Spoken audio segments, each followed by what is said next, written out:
Kasana to wait. Don't even look up there. I'm watching. Oh, Lucy's in the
Ladies and gentlemen, we would like to welcome you to the class of 2023 homecoming football game.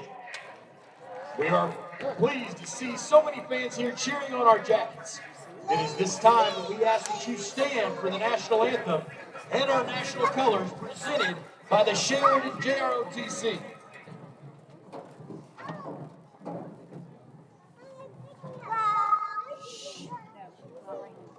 We thank you for staying, and we're going to change the order. We're going to go straight to our homecoming recognition. It is at this time that we ask that you help cheer the Sheridan 2022 homecoming court. Recognizing first, Lucy Banks. Lucy is escorted by her father, Kevin Banks. Lucy is the 17-year-old daughter of Kevin and Angie Banks. Her high school activities include being a member of the Jacket dance team and FCCLA. After graduation, she plans to attend the University of Louisiana at Monroe and major in pre-med. Today, she is escorted by number 27, Ryan Corley. Ladies and gentlemen, homecoming maid, Lucy Banks.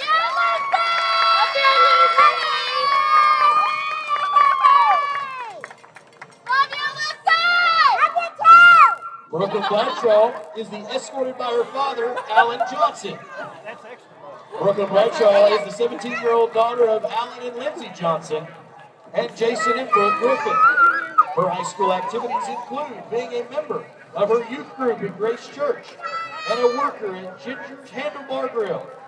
After graduation, she plans to major in cosmetology. Today, she is escorted by number 54, Trenton Barnwell. Homecoming maid, Brooklyn Bradshaw. Sloan Caldwell is escorted by her father, Brandon Caldwell. Sloan is the 18-year-old daughter of Brandon and Janet Caldwell.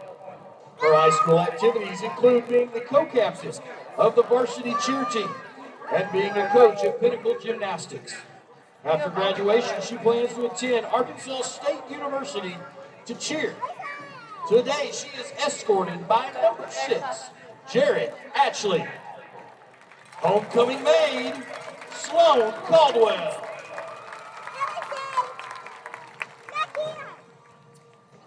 Allie Dennis is escorted by her father, Gator Dennis.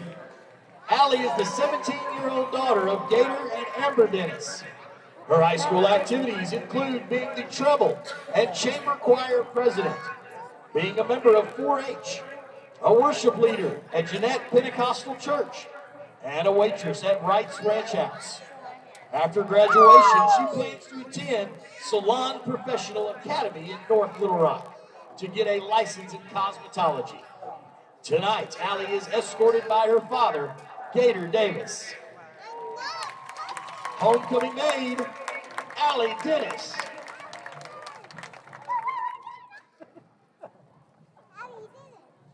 Riley Goodson, escorted by her father, Rodney Goodson. Riley is the 17-year-old daughter of Rodney and Tina Goodson. Her high school activities include being a member of the Jacket dance team and FCCLA. After graduation, she plans to attend the University of Central Arkansas and major in business management. Today, she was escorted by number 36, Ethan Peacock.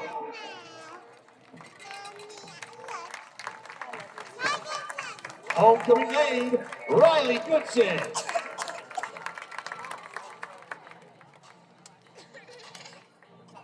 Emerson Green, escorted by her uncle, Lance Goff. Emerson is the 17-year-old daughter of Becky Green. Her high school activities include being a member of the volleyball team, the basketball team, NHS, and the Blue Crew. After graduation, she plans to attend a 4-year university and major in pre-law. Today, she was escorted by number 2, Jake Jenkins. Homecoming maid, Emerson Green.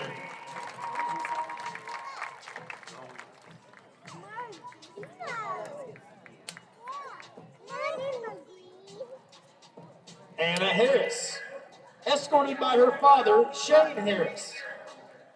Anna is a 17-year-old daughter of Shane and Delana Harris. Her high school activities include being the varsity cheer captain, president for Students for Christ, and member of NHS. After graduation, she plans to attend Texas A&M University on a Division I scholarship for the Aggie equestrian team and to pursue a degree in animal science. Today, she was escorted by number 80, Carl Durfield. Homecoming maid, Anna Harris.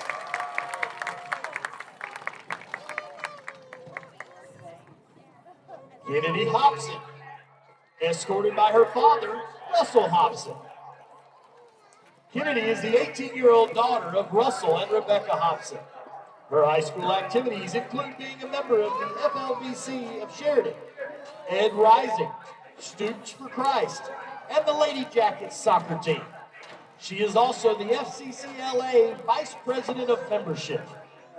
After graduation, she plans to attend Arkansas State University to major in elementary education and minor in children's advocacy studies. Today, Kennedy was escorted by number 19, Blaine Shoemate. Homecoming maid, Kennedy Hobson.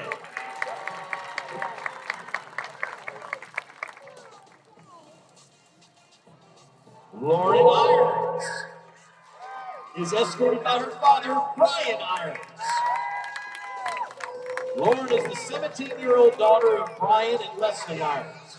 Her high school activities include being the co-captain of the varsity cheer team and being a member of FCCLA leadership team at Emmanuel Baptist Church, Students for Christ, and is a completer of the hospitality and tourism classes.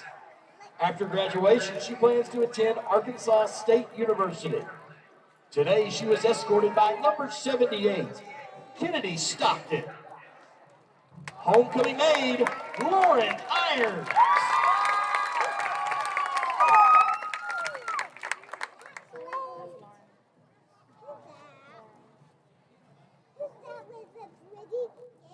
Cadence Levins, escorted by her father, Matthew Levins.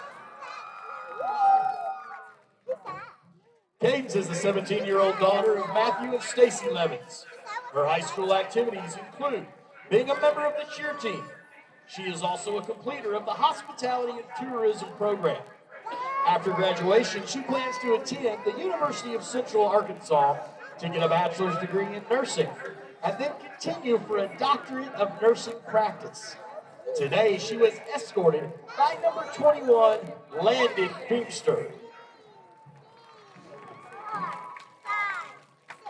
Homecoming maid, Cadence Levins.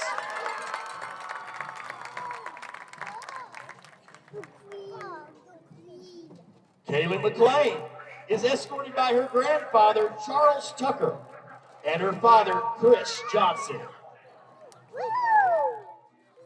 Kaylee is the 17-year-old daughter of Chris and Casey Johnson.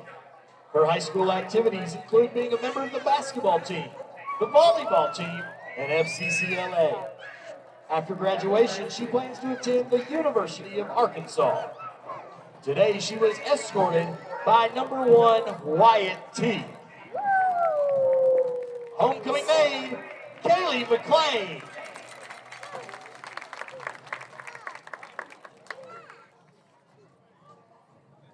Vivian Phillips, escorted by her brothers, Jordan and Jace Phillips. Vivian is the 17-year-old daughter of John and Rhonda Phillips.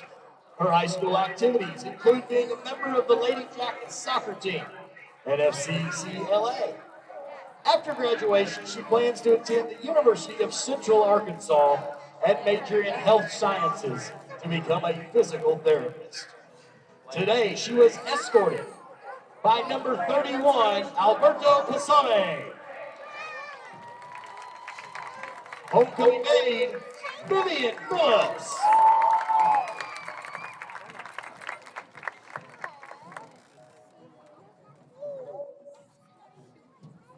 Kelsey Reeman, escorted by her father, Bobby Reeman. Kelsey is the 17-year-old daughter of Bobby Reeman and Beth Rachel. Her high school activities include being a member of the basketball team, track and field, NHS, and FCCLA. After graduation, she plans to attend a 4-year university and pursue a medical degree. Today, she was escorted by number 5, Owen Myers. Homecoming maid, Kelsey Raymond.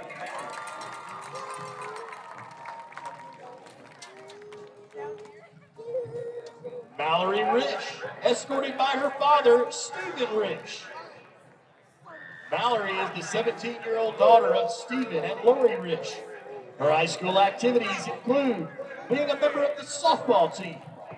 After graduation, she plans to attend Arkansas State University to major in nursing. Today, she was escorted by number 20, Addison Savage. Homecoming maid, Mallory Rish.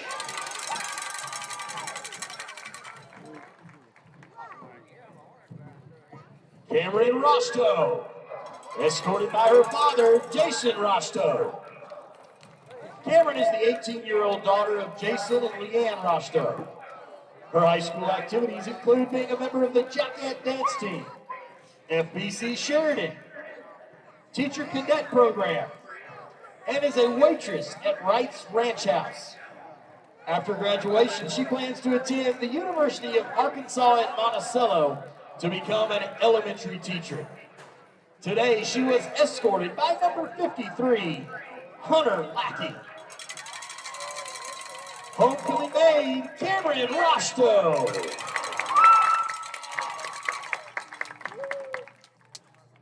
Brooklyn Rowe, escorted by her father, Stephen Rowe, and her stepfather, Robert Putnam. Brooklyn is the 17-year-old daughter of Stephen Rowe and Carol Putnam. Her high school activities include being a member of the volleyball team, basketball team, student council, FCCLA, and NHS. After graduation, she plans to attend a four-year university and pursue her undergraduate in political science and criminal justice. Today, she was escorted by number 18, Nicholas Purfoy. Homecoming maid, Brooklyn Road.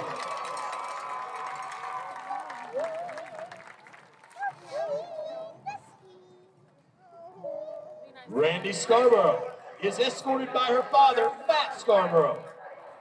Randy is the 17-year-old daughter of Matt and Kim Scarborough. Her high school activities include being a member of the volleyball team, the basketball team, NHS, Student Voice, FCCLA, and was treasurer for her junior and senior years. After graduation, she plans to attend college and major in accounting. She also plans to attain double masters in business administration and accountancy. Today, she was escorted by number 65, Trey Bennett. Homecoming maid, Randy Scarborough.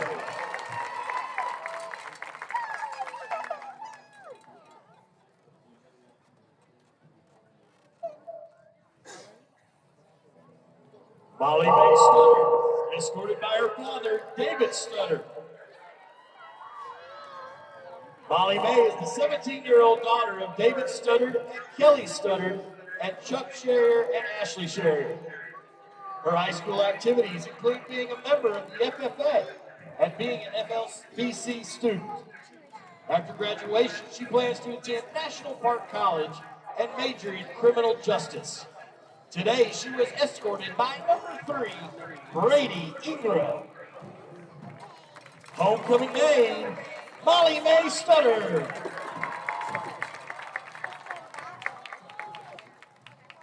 River Wells, escorted by her father, Lane Wells. Rivers is the 17-year-old daughter of Lane and Ann Wells. Her high school activities include being a member of the Jacket dance team, student council, and the class vice president for her freshman and sophomore years, and was a delegate at Arkansas Girls State.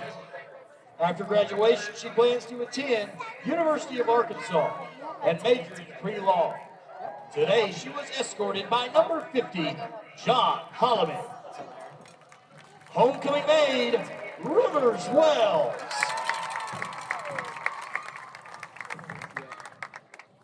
Isaiah Whitaker, escorted by her father, Calvin Whitaker. Isaiah is the 17-year-old daughter of Calvin and Octavia Whitaker.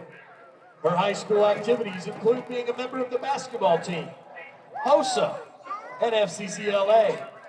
After graduation, she plans to major in special education. Today, she was escorted by number 26, Connor Anderson. I'm going to help her get in. She's like way down there. Homecoming maid, Isaiah Whitaker.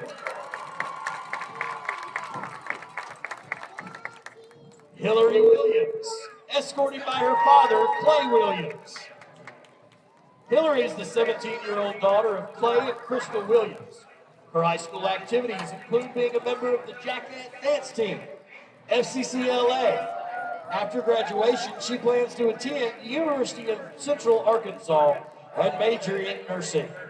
Today, she was escorted by number 73, Jackson T. Homecoming maid, Hillary Williams. Ladies and gentlemen, if everyone would please stand as we introduce the 2022 Sheridan High School Homecoming Queen.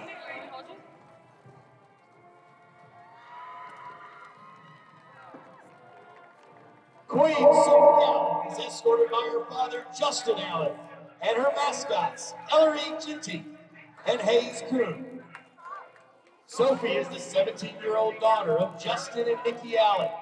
Her high school activities include being a member of the track and field, the volleyball team, FCCLA, and NHS. After graduation, she plans to attend a 4-year university and major in exercise science. Today, she was escorted by co-captains, number 3, Brady Ingram, and number 78, Kennedy Stockton. Her mascots, Ellery Ginty and Hayes Coon.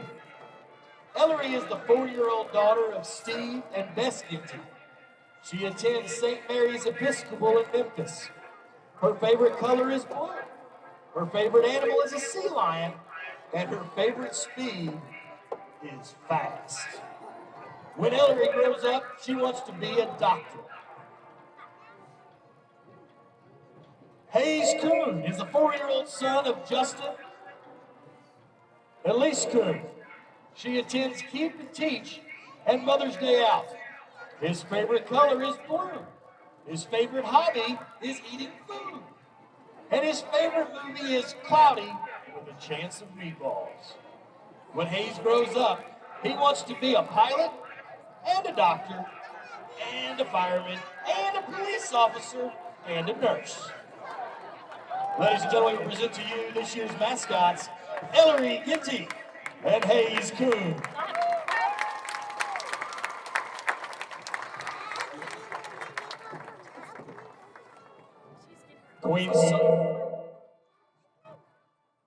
Queen Sophie Allen is escorted by her father, Justin Allen, and her mascots, Ellery Ginty and Hayes Coon. At this time, you may be seated.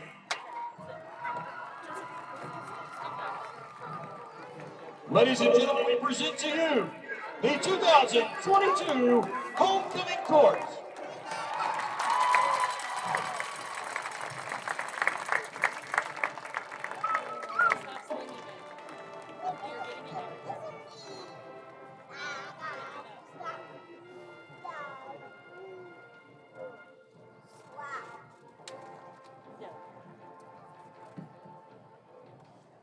At this time, we'd like to recognize the Sheridan YellowJacket Army JROTC as it presents tonight's Homecoming Honor Guard.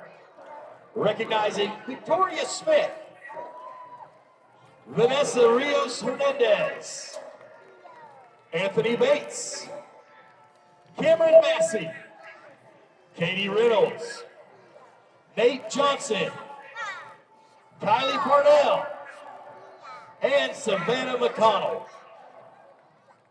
And we are also recognizing tonight's Honor Guard Commander, Jesse Wells. Let's give a big round of applause for the Homecoming Honor Guard.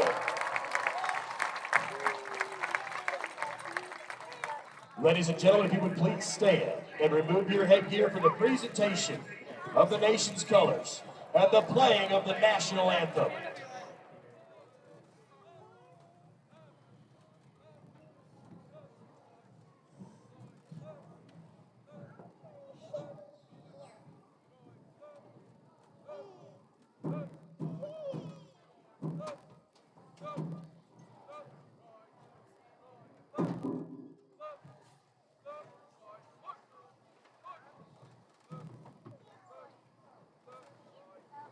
Presenting the colors tonight are members of the Sheridan High School Army JROTC program. At left rifle is Elizabeth Farr. Carrying the United States flag is Egan Gunter. Carrying the Arkansas flag is Zoe Mitchell. And at right rifle is Fallen Mangro.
would please remain standing as the colors leave the field.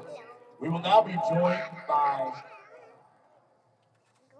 Laney Wallansford, a junior, for the student-led prayer and the saying of the Pledge of Allegiance. Let us pray. First, dear Lord, I want to thank you for the opportunity for us to gather here tonight for such a special occasion. We ask your blessing on the game we're about to play, and may each team compete with your love shining in their hearts. We ask you to keep the players safe from harm, and we pray for continued healing of those injured in the past. In Jesus' name we pray. Amen. Please join me in saying the Pledge of Allegiance.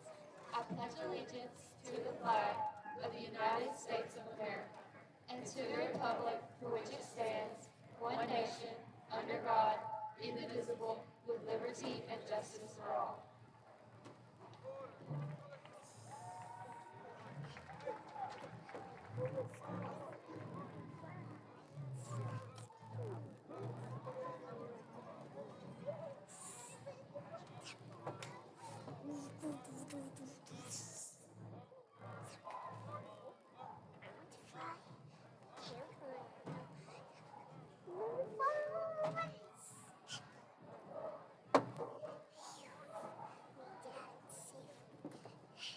Please remain standing for the playing of the Sheridan alma mater.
Let's give a good round of applause to the Sheridan High School band in their 2022 homecoming court.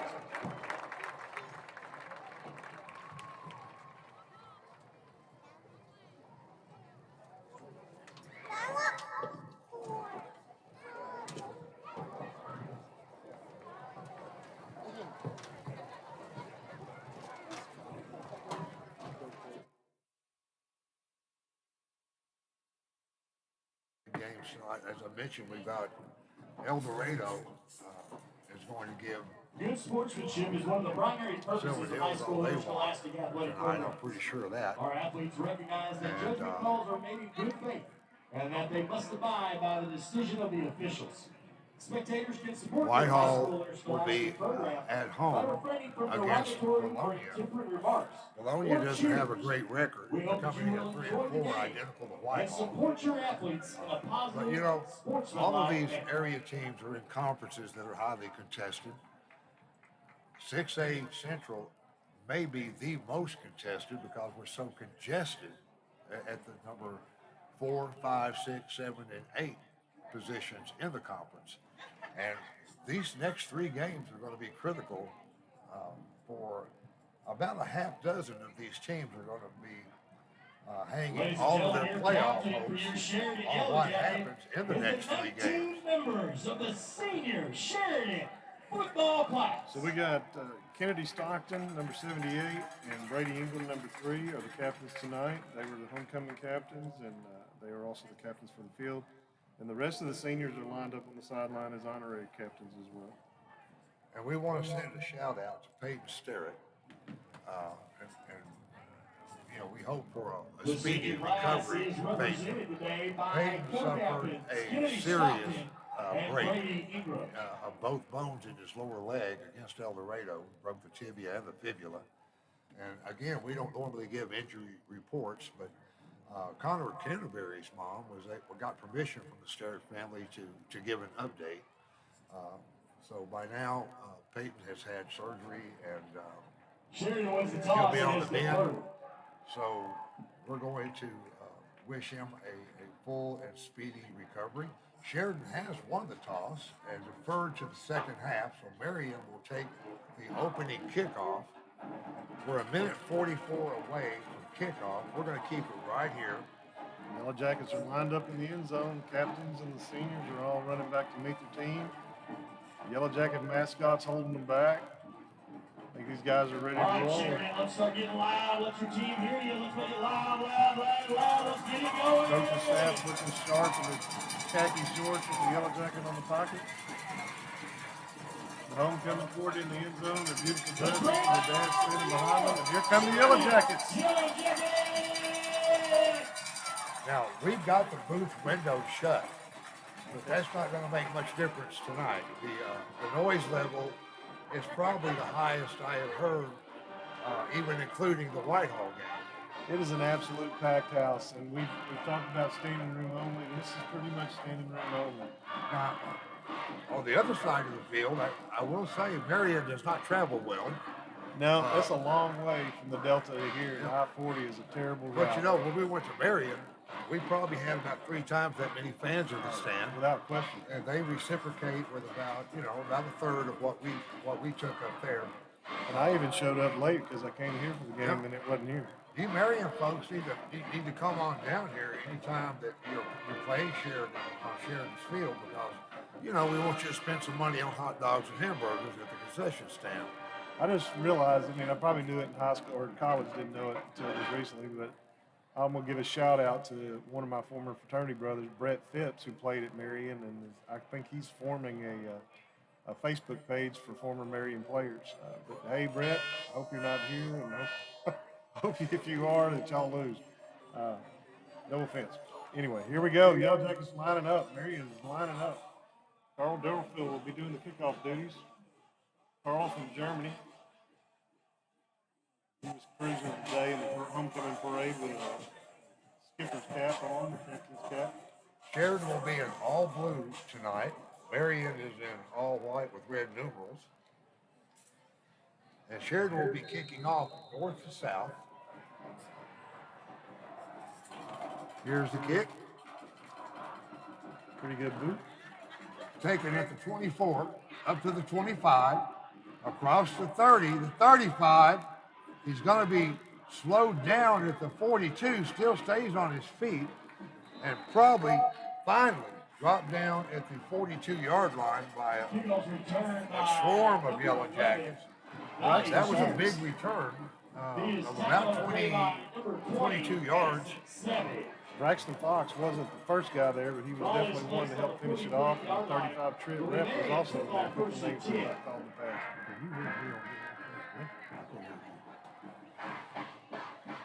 Well, Sheridan is on defense, and their familiar 3-man front. There's the snap. Quarterback throws a quick out to a flanker. He's got some room across the 50.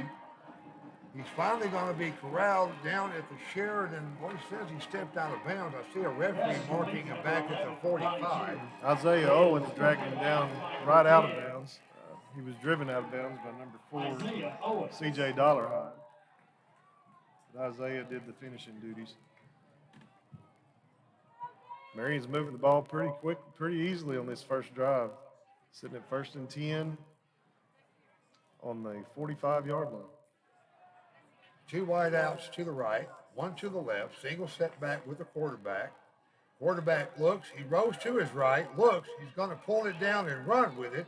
He's across the 45, the 40, there's a flag on the play, back around the 45-yard line of Sheridan.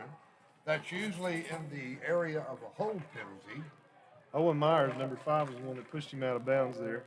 But man, were they spread out. The offensive line had a block in the back on that play. I don't mind those when Marion does it. That's going to back the Patriots up. Ball will now be spotted back at the 47-yard line of the Patriots. That brings up a first down and 20. 2 wideouts right, 1 to the left, man in motion to the left. 2 backs with the quarterback. Quarterback takes the snap, hands off up the middle, and he's got all kind of running room. He's finally going to be hit down at the 35-yard line of Sheridan. Ball is carried by number 9. Now, this is one of the things that sort of reminds people of old school football when it comes to Marion. They really have about 3 running plays, and that's it. And it's working. And they're going to run them and dare you to stop it. We talked about size. Number 58 for Marion is bigger and taller than any kid we've got on the line. We got some big kids. Got a handoff up the middle, going to go to the left off tackle. Nowhere much to go that time. He's going to be stopped after a gain of about 3. I just watched 58 block. He does a good job holding without getting called. I'll give him that. Now we have a holding penalty against Marion. Maybe somebody else saw it. Maybe he didn't do such a good job. I started to say, when you get caught, it's not a good job, right? But he carried Isaiah Wyatt Teague out of bounds about 5 yards. Well, so far the refs are marching in the right direction anyway. First and 15, first and 15. 11:02 left to go in the first quarter. 3 wideouts to the right. Quarterback takes the snap. 1-step drop, throws over the middle, has a man down to Sheridan 32-yard line. C.J. Dollarhide on the play, easily snapped him down on the play. Pass complete to number 5, Matthew Kearney. Gain of about 6 on the play. By number 4, C.J. Dollarhide. Going to bring up a second down and 9. Second down and 9. Clock running, 10:53. Play in the opening quarter. Quick shout out to Southeast Arkansas Area Agency on Aging as a supporter of Sheridan football. Quarterback takes a 1-step drop. He's flushed out, rolls to his left, throws a quick out. Ball is down at about the 25-yard line of Sheridan. Going to be a pickup of about 4.5 yards on the play. Another big play by C.J. Dollarhide. C.J. is, I believe, playing in the spot where Shoemate typically plays. Wesley's got that sprain. Receiver downfield. And another penalty on the Marion Patriots. So far, they have been their own worst enemy. Ineligible player downfield. Got a lineman who really thought the quarterback was going to scramble, so he takes off downfield the block. Quarterback pulled up a yard short of the line of scrimmage and passed. Bad combination, but it happens. That's a hard word for me to say, ineligible. Got a second down and 14. 3 wideouts to the right, 1 to the left. Quarterback fakes the handoff, looks left, throws left, got a man at the 25. Going to work his way down to about the 21-yard line. That's going to be enough for a Patriot first down. Number 11 is the Patriots wide open. Chase Bradshaw pulled up behind and was able to stop him from gaining any additional yardage, but man, pick up about 20 on the play just by standing in the right spot. The Patriot quarterback completes about 67% of his passes on the season. His favorite wideout is so far caught 2 of the 3 passes he's thrown tonight, and averages about 60 yards in reception yardages per game. Quarterback hands off, tackle to the left. He's hitting the backfield, spins out of it, gets across the 20. He's going to pick up about 2.5 on the play. 32, Jake Ball's Smith. going to be spotted right just barely across the 20 by a nose. 32, Jake Smith got his hands on him in the backfield. Wasn't able to hold on to him, but he slowed him down enough for the rest of the Jackets to cover him and stop him. Marion lined up. Quarterback takes the snap, fake hands off, drops back, throws. Throws a deep corner route, 5 yards out of bounds. Well covered on the play. Brings up third down. That number right there on that play. That was really good coverage. 11. If you'll turn, I can see a number. It's 11. 11. 11, okay. And who is? It's not. You don't have 11? I don't have Marion. I'll be darned. Well, 2 wide outs to the right, 2 to the left, single setback. Quarterback takes a 3-step drop, looks. He's flushed out of the pocket, reverses field, got players all over him. He's still looking to throw, finally finds a man down at the 10-yard line. Quarterback did an excellent job of scrambling, had good pressure on him, just couldn't get to him quick enough to cut off the pass. Receiver did a good job of coming back for the ball. 2 wide outs to the left, 1 to the right. True pistol formation. Quarterback hands off to the right, picks a hole, gets across the 10, down to about the 8. Who've you got? I don't know. Oh, I've got the shirt. Marion, I've got sure. Oh, okay. That's what I wanted, number 11 on defense. Smith. He is tackled on the play by number 54. We have some numbers that we don't actually have players for. But I guess with some injuries, we're calling different names than we've called throughout the season. So 2 wide outs to the right. I believe you're right. 1 to the left. Pistol formation. Quarterback doesn't drop. Takes a snap. Throws a corner again. The catch is complete, but he was out of bounds. wow. I'll tell you what, instant Out of replay. bounds by about a half a step. Instant break on that one. We would love to see an instant play. If you're married, you'd love to see the instant replay on that play. That's going to bring up a 3rd down and a long 7 or short 8. Good defensive stand by Sheridan, even though they've bent a lot. They haven't broken yet. We got 3rd and 8 to go. Marion can pick up a 1st down here. They reach the 3-yard line. That's going to give them a new set of downs. Big crowd needs to get into this one. This is 3rd down. Hand off up the middle, big hole. He's going to be hit down around the 1st down marker. Touchdown. Oh, he got in. He falls in and it's touchdown Marion. So with 8:39 to play in the opening quarter, Marion goes on top 6-0. Marion draws first blood on homecoming night. 8:39 left to go in the 1st quarter. The fans did not get behind that 3rd down, which would have helped a bunch, I think. Marion doesn't do a lot of things special. They do everything pretty well. Right. That's exactly right. That number 11 is his favorite receiver for sure. Quarterback rolls, looks, throws over the middle, got a man, and it's going to be good for 2. I've said it before. I love that crossing tight end pass. And I'm going to tell you, when a team goes for 2, with only 6 minutes gone in the 1st quarter, that's a sign of respect for the opposition. So with 8:39 to play in the opening quarter, Marion 6, Sheridan nothing. You're listening to the Sheridan YellowJackets on the broadcast brought to you by Saracen Casino and We'd like Resort. to take this opportunity We'll be to right back. recognize some of our sponsors. Our field sponsor, First Trust Home Loans. We also like to recognize JRMC, Lundy and Associates, TNK Realty, Patrick Campbell State Farm Insurance, and LG Estates.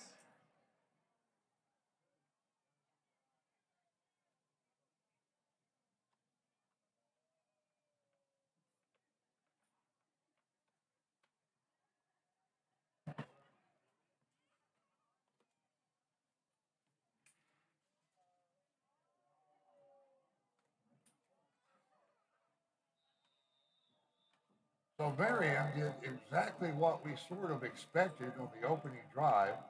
Nothing fancy, very methodical.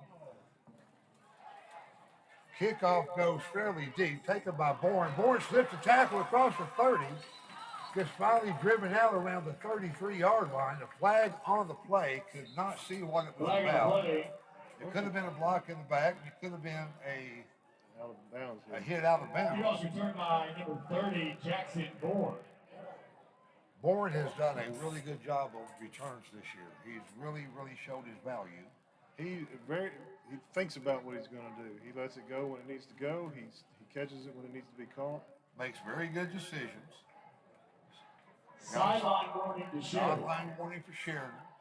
Players kind of got out close to the green there, so the refs are backing them up. They must have waved off the flag. I didn't see a penalty marked off. And McBroom's not real upset about anything, so. Ball's going to be spotted at the Sheridan 34-yard line, be first offensive possession for the YellowJackets.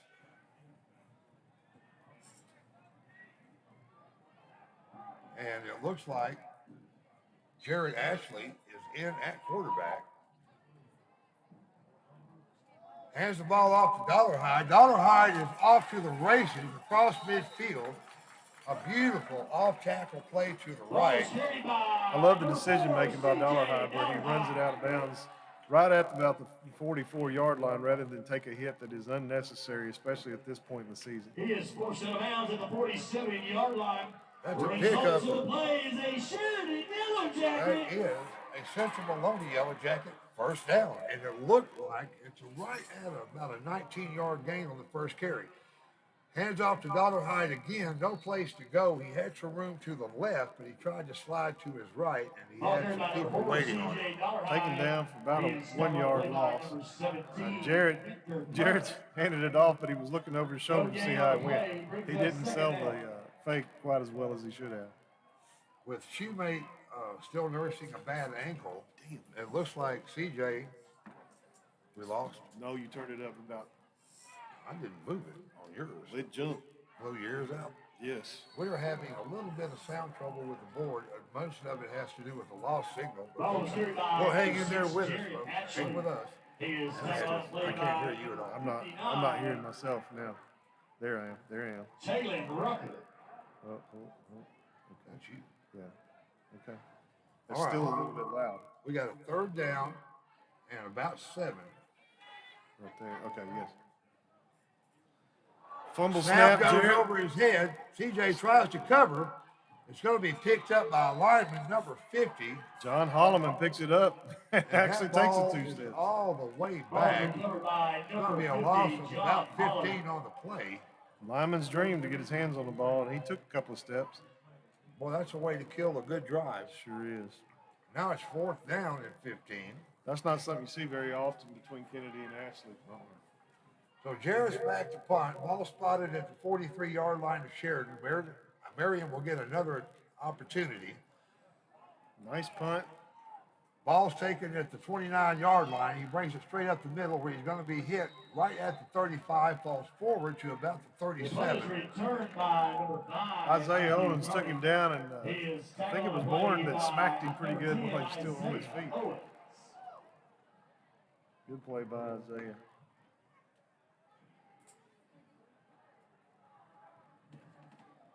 Yep, simple mistakes in a game like this late in the season, it just can't be made. You can't mess up that quarterback center exchange. You can't make dumb penalties. That's where everything starts. If that exchange isn't made, nothing else happens, especially nothing good. 2 wide outs to the right, 2 to the left, man in motion to the right, quarterback fakes, hands off back to his left. The play is going to be hemmed in at the 40-yard line. It's going to be a short gain of just a little less than 2 yards. Number 30, J.B. Bourne, and 32, Jake Smith, double team on the play. Number 32, Jake Smith. Going to bring up the 2nd down and 8. 2-yard gain on the play. Our Sheridan's defensive backs are flying over the field. I mean, they are absolutely where they need to be. The offensive line of Marion is controlling the line of scrimmage. 2 wide outs to the right. 1 in motion. You got a stacked flanker behind a wide out. Quarterback fakes the handoff, throws over the middle, and he drops the ball. And number 11 for Marion is absolutely his favorite receiver. It was a nice pass to him right in the face mask. The last place you want to catch one, right? He did. I mean, that was a textbook. Here's where your hands need to be when the ball hits you, and that's where it hit him. So that brings up a 3rd down and 8. 6:01 left to play in the opening quarter.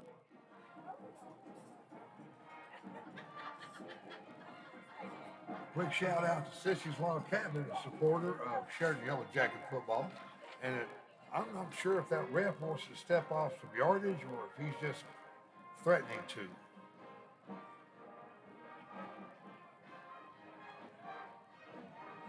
Penalty was ineligible when player downfield. The penalty is declined. Will bring up third down. There was a penalty on the play, ineligible. Every time that quarterback scrambles, his lineman tries to get downfield to block for him. Well, it brings up a 3rd and 8. Oh, now we got a motion penalty on Marion. That's going to back him up another 5 yards.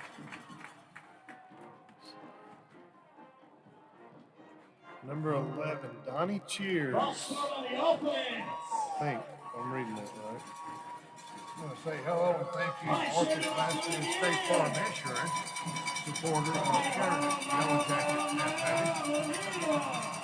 2 wide outs to the right, 1 to the left. Quarterback takes 3-step drop. Pressure all over him. Slips a tackle. He's got room. He throws deep. And there's going to be interference on the play. JB hit him as the ball was hitting his hands. I don't know that I would have called that. Yeah, I would have. You would have. Absolutely, yeah. I mean, you know, I'm a defensive guy, but he got there a split second before the ball did. And if he had looked over his shoulder for the ball, that would have been a good play. Yeah. But if you're facing the person you're hitting and that ball lands, now you got, that's an automatic. This should be a pretty good crew. I think I know the white hat, and he asked me not to criticize him too much on the radio. Well, I don't usually. Automatic first down. I didn't like the. I don't get on referees too hard anyway. I mean, I know they wear out a lot of shoes walking the wrong way with a football every game. You know, and if they just walk the right direction, it'd save wear and tear on those sneakers. Well, this is the first time we've had this crew this season, so they're probably not going to do as bad. And they actually do seem to be calling a really good game. Look, we've had some good refs this year. Every team's going to get a good call, bad call. 3 wide outs. Hands off to the left. Got some room off tackle. A lot of room off tackle. Took a number of YellowJackets to bring him by number 9, Jalen Smith. Going to pick up about 12 on the play, though. Number 10, Isaiah Owens. Isaiah's having a good game. Senior, I guess, playing for homecoming night. Homecoming pride. Ball spotted at the Sheridan 37-yard line. 3 wide outs to the right.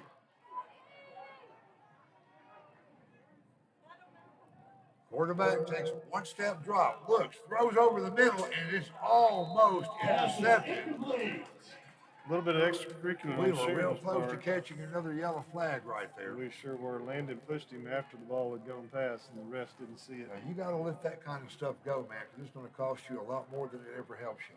Yeah, obviously an emotional game, a season that's not going the way they thought it should, but you still got some football to play, and you still got an opportunity to make it to playoffs. They keep that stuff in check. Quarterback takes, hands off, goes to the right, no place to go. He's going to get back to the line of scrimmage, maybe. Landon, number 22 on the play. He got into the backfield and was able to drag him down. Number 21, Landon Feimster. Just depends on the spot, but they're only going to give him about a foot. Number 21, Landon Feimster. That brings up a 3rd down and a long 11, almost 12. 3rd down and 12. All right, Sheridan, let's get around. Look here. It's the perfect time for a stop. Quarterback looks, throws flanker screen. There's a man on him, tries to juke him, and he does. The receiver slips a tackle. That's number 11, Donnie Cheers, a senior from Marion, who has been the quarterback tonight's favorite receiver. He's done an excellent job. Donnie Cheers. Gets yards after the play. He's in the spot where he needs to be when the ball's thrown.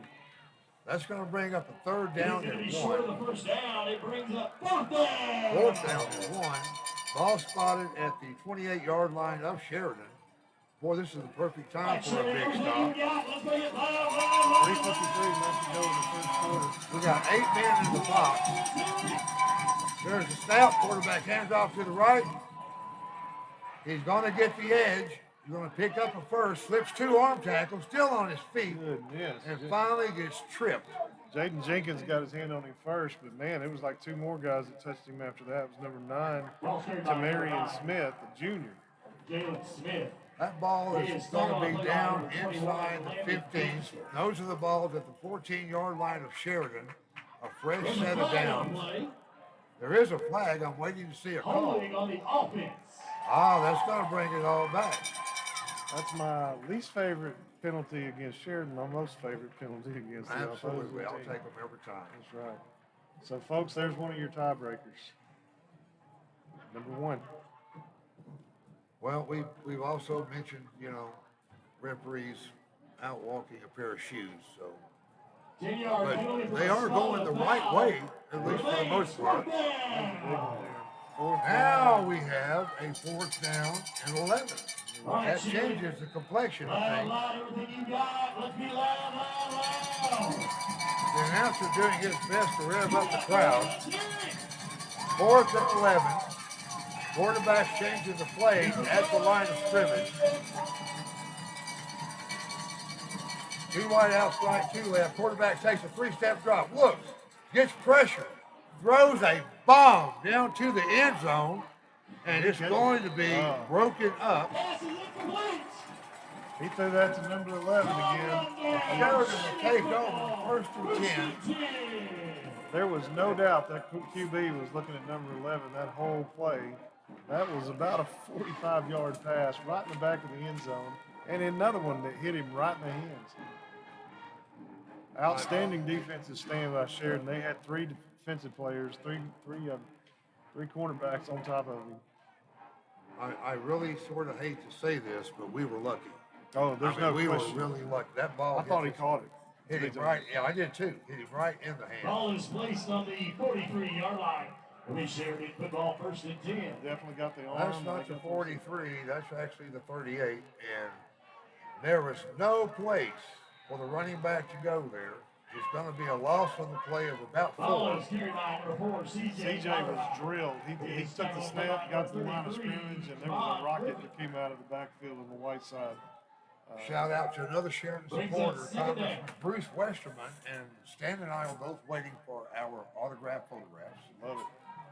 Just text me and I'll send you my address. He needs to just show up. That's what I think. That's what I think. I'm around. 2nd down and 13. Ashley rolls, looks downfield, throws, got a man at the 44, across the 45. It looks like enough for a 1st down. Jaden Jenkins, who's not bigger than a minute, Pass complete to took number that 2, pass, got the 1st down, Jenkins. and was hit by 3 Marion football players all at the same time. They are signaling for a 1st down. The nose of the football is at the 49-yard line of Sheridan. And that is another CMI, Sheridan YellowJacket 1st Down. We need to be doing high-5 cartwheels over a touchdown. Well, I did that earlier. You've but- got a new touchdown celebration. Right. And we've got fans watching the booth to see if you're going to do it tonight. Well, nobody believes that I can do it. There's the snap. Jared hands off up the middle, and there is no place to go. The CJ. Patriots are getting some nasty penetration right up the middle on our offensive line. Kind of appears that we're saving Jared, which he does have a slight catch in his gait. CJ's going to lose a yard on that carry. CJ is not getting the penetration that we need right now. The offensive line's just they're struggling a little bit with controlling the line of scrimmage. Well, they know we're going to run it. Look at the box. 1, 2, 3, 4, 5, 6, 7, 8. Yeah, And here comes 2 more. Jared hands off. Number 18. I thought he was going to get the edge, maybe, but he's run down, and that's another loss of 5. There's Nicholas Purifoy. He broke 1 tackle, but all he was able to do is lose 5 yards. Look, the cat's out of the bag about the Sheridan rushing attack. You're trying to run against an 8 and 9 man front. They're forcing you. Yeah, if you ever get past the linebacker, you're off to the races. The problem is they're all taking a gap. And getting past 9 men sounds pretty easy, but They're still crowding the box, and we've got 2 wideouts. 3rd down and 15. Jarrett keeps, gonna be hit, gets back to the line of scrimmage, and that's it. And There was a miscommunication between CJ and Dollarhide and Jared Ashley. They're talking about it. the Marion defensive backs were glued to our receivers, so even if Jared could have gotten loose, there was nobody to throw to. Marion is bringing the house on almost every play. They're blitzing the inside linebackers. The 2 outside linebackers are up on the line of scrimmage. We're running against an 8, 9 man front. Yeah, Jared has no time to operate. There's the punt. Blunt's going to hit it for 32 and take a Sheridan bounce down inside the 25. Another new number tonight, Mason Mangrum was the punter on that. Mason took over for Jarrett at El Dorado after Jarrett's ankle went out on him. The ball's going to be spotted down at the 22-yard line. Marion takes over first and 10, and you are listening to the Saracen Casino and Resort broadcast of Sheridan YellowJacket football. Sheridan High School Voice on athletic the Delta sponsors, Flex 101.3. Lundy and Associates, Hoco Realty, Allen Gate Panel, I McCoy wish I Tire could hear Pharmacy, you. I really wish I could. Roof Connect, Nothing's coming through. and It'd be a lot Platinum better. Roofing. We thank you I'm for having your to do continued this so I can support hear your of voice. Sheridan I'm Athletics. leaning this way more anyway, but I gotta leave the door open. I can't see. I got you. I just don't know what to do. Man, these are almost a brand new set of headphones. Here we go. Got a flag on the play with number 9 still running. Flag on play. That was number 9 of Marion. Marion takes the handoff, goes right, picks up about 24 yards on the carry. There is a flag on the play. We got a procedure penalty against Marion. It's going to bring it back again. Huge break for Sheridan on that play. You know, right now they probably have more minus yards on penalties than they have positive yards on offensive plays. If not for the penalties, they would probably be up 16-0. 5-yard penalty. Penalties have really hurt them right now. Those are the kind of mistakes Sheridan's got to capitalize on. Brings up a 1st and 15. Ball will be spotted back at the 17-yard line of Marion. 23 seconds left to play in the opening quarter. This should be the last play of the first quarter. Quarterback takes the snap, hands off, starts to his left, cuts it straight up the middle. He's going to pick up maybe 4, maybe 5 yards. Wyatt Teague, number 1, made the first hit on the play and was followed by a group of YellowJackets. They're going to say his forward progress was up to the 18-yard line. Got a gain of about 6. That's going to bring up a 2nd and 9. That's the end of the first quarter. Marion's on top, 8-0 over on YellowJackets. You're listening to the Saracen Casino broadcast of Sheridan YellowJacket football on the Deltaplex Radio Network. I'd like to take this opportunity to recognize some of our athletic sponsors. Our field sponsor, First Trust Home Loans. Also like to recognize Malvern National Bank, the Hayden Group, Shelby Taylor Trucking. We thank you for your continued support of Sheridan Athletics.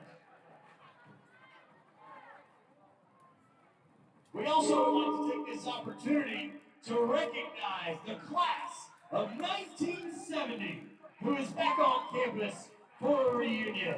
I remember those guys. Class of 1970.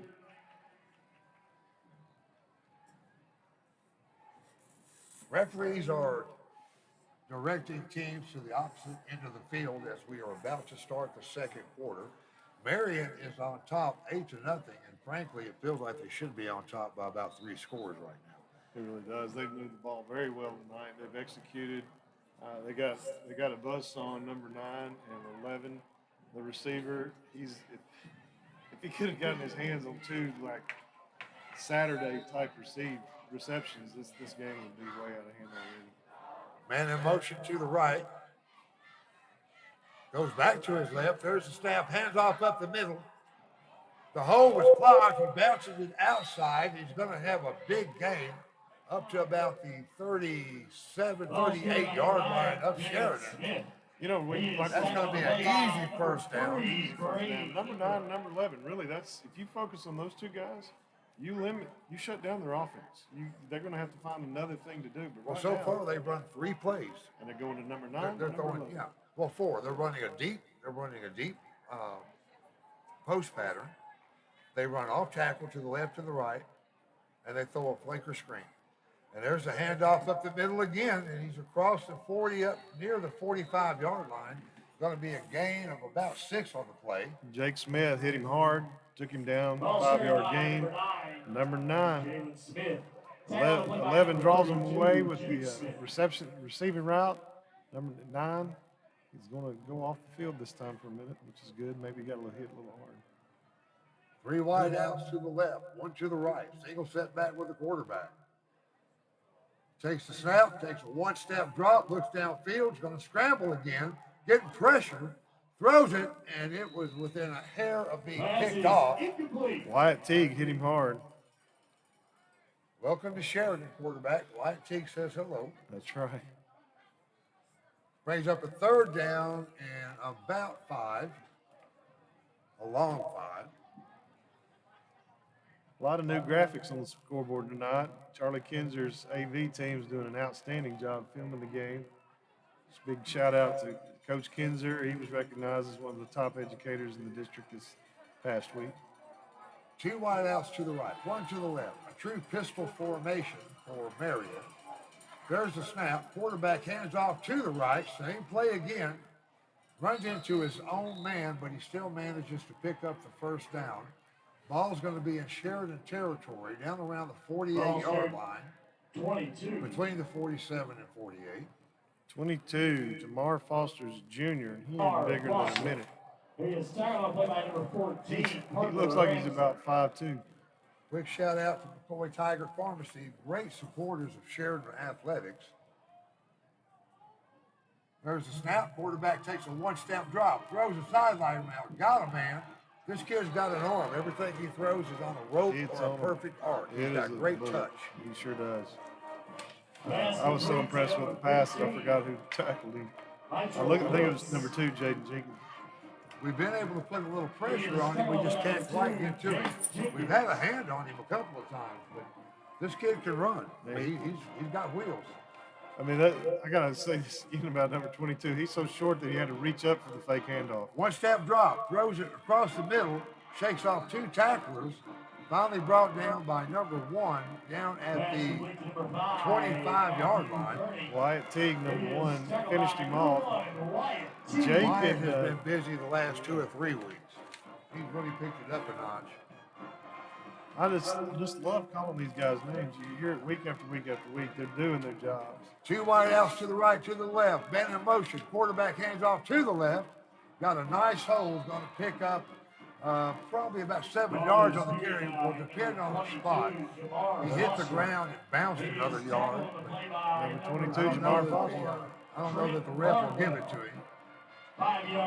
22, Jamar Foster. They backed him up. They're going to say it was a 5-yard gain. 3 wide outs to the right, or left, and in motion, comes to the right. Quarterback hands off tackle again. It's the same play over and over and over.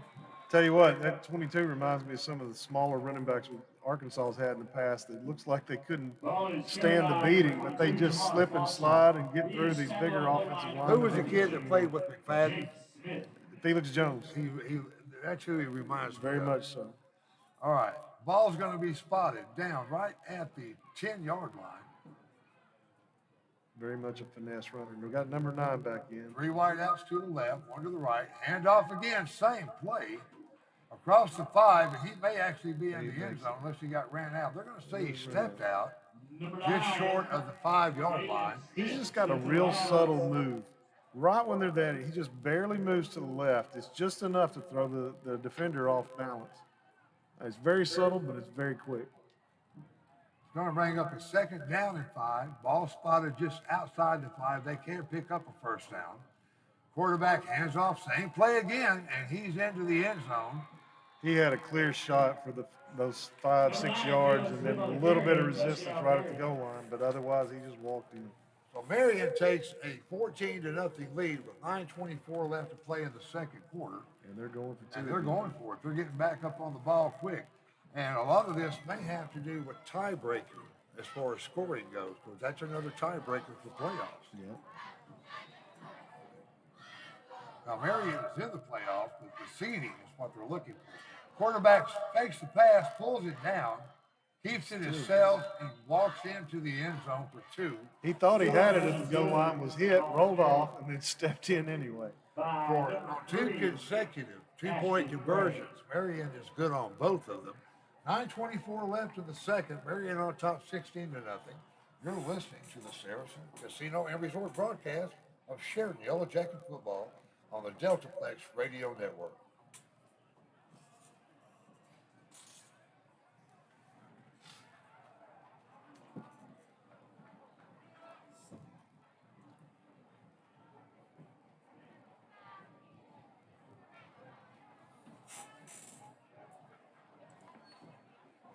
wish I knew what was wrong with my headset, but we'll get by.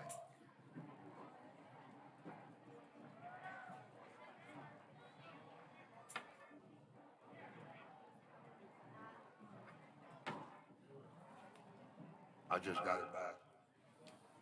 Oh yeah, good. Look at the heads.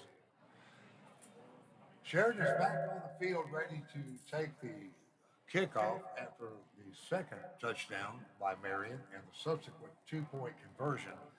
You know, you don't see many teams go for 2-point conversions, especially early in the first half. They obviously have respect for Sheridan, or they wouldn't be doing that. Their kicker can kick. We've seen that. No, In the he's got a kickoffs. good leg on him. He does. I think that truly is a respect thing. They've seen what Sheridan's done against Sylvan Hills, against Searcy, against West Memphis, Whitehall. All these teams we've played down to the wire. We held Catholic to the lowest point total they'd had all season. So absolutely, the Marion coaches have a lot of respect for Sheridan, and they're showing it by going for the 2-point conversion. Sheridan now would have to do the same thing in order to stay in the game. Quick shout out to Judge Gerald Robinson of Jefferson County, a supporter of Grant County Athletics, Sheridan School District.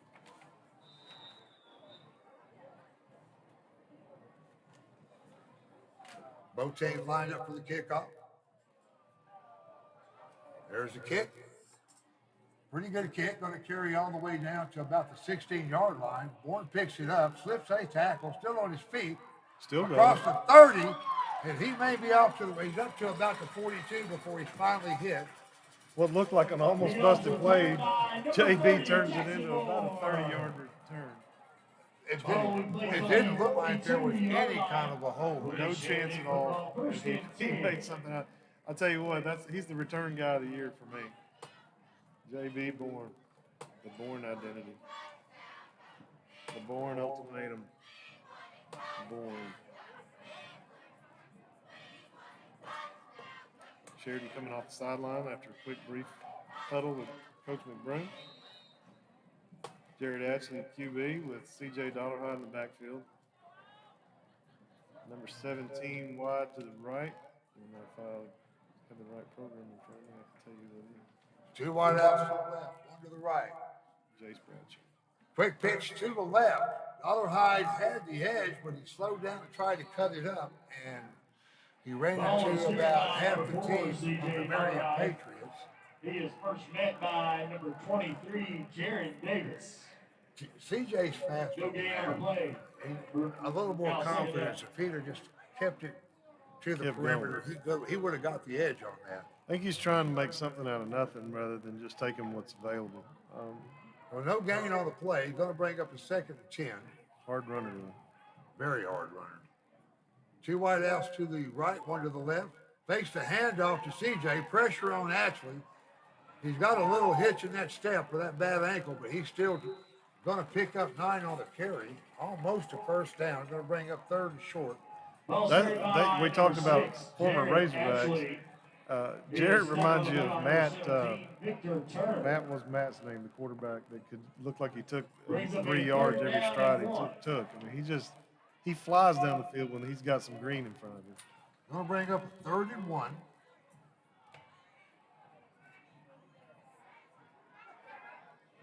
Wide out to the right, 1-2 to the left, 2 backs. Jared keeps it, picks his way across the line of scrimmage. He's going to pick up the first down. Ball is carried by number 6, Jared Ashley. Jared picks up the first down in a pile of blue and white. Ball markers are moving. Sheridan is looking to the sideline. You got Jaden Jenkins on the near side, wide out.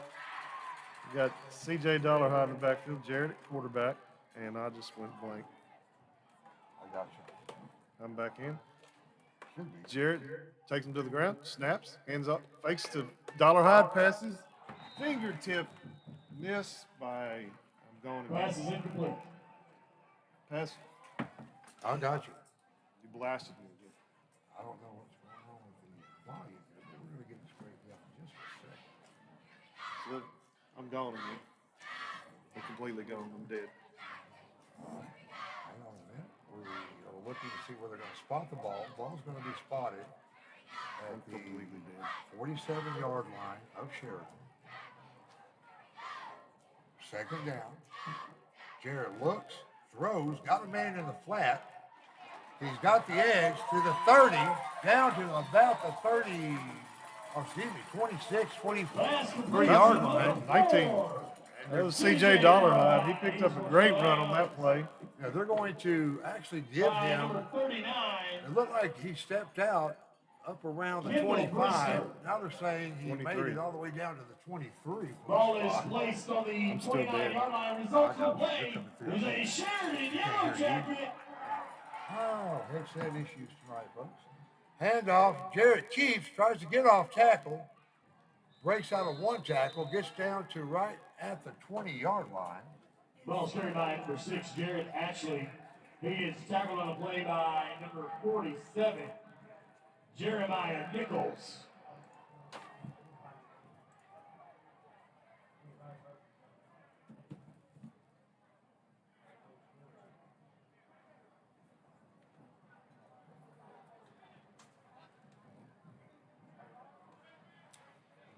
Timeout on the field.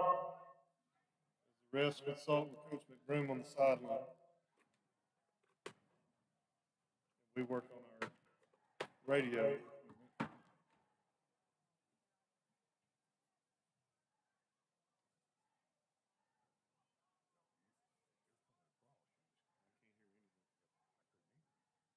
We're swapping problems with headsets. For a moment, I couldn't hear anything. Now, Stan can't get anything through his headset, but I can hear him just fine. That's what was going on in the first half, guys. If you're listening at home and you heard those side conversations, we've had a little signal issue tonight, but we're going to be okay. 6:57 left to go in the second quarter. Sheridan lining up to take the snap.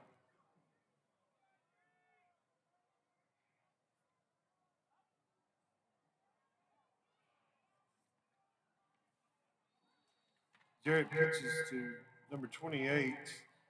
Ball is carried by C.J. Davis. I got the sound again. We're good. C.J. Davis. Brady Ingram was the wideout on the near He side. is tackled on the play by number Pick 55. up about 2 yards, 3rd and 8. Antonias 6:34 to play in the second quarter. Sheridan's got a pretty good drive going. You'd like to see a little shorter yardage situation on third down. We got Brady Dillon back in at QB and Jarrett on the sideline talking to the trainer. Brady fakes, looks, he throws a corner route. He's got a man. Oh! If he had a foot in, and they're going to say he caught it out of bounds. He was out by maybe a foot. That was another one of those Saturday afternoon receptions if he'd have made it. He actually had the presence of mind to try to drag his feet. That was Jace Bradshaw. Big time effort. Absolutely. I mean, we talk about football being a game of inches. Yes. That literally was a inches. play of inches. and that was a ball that traveled 35 yards in the air and it was right on the dime. He sure was. Jarrett's back in. Fakes the quick pitch, looks for the slant. He's going to keep it. Pulls it down. He's got the first. He's in the end zone. Touchdown, YellowJacket. Absolutely. 16-6, closing the gap with 6:02 to play. And this would be why Marion's been going for 2-point conversions. You betcha. Sheridan's offense seems to have figured out Marion's defense in this last drive. Well, we've thrown the ball just enough to back their linebackers out, so that 9 people in the box sort of shrunk up to about 7. We are going to go for the Going for extra point. Yeah. There's the snap. Ball's down. Kick is up. Kick is good. 6:02 to play in the second quarter. Sheridan's on the board. Marion still leads 16-7. And you're listening to the Saracen Casino Resort edition of YellowJacket football. Brought to you by YellowJacket. 101.3 Yo.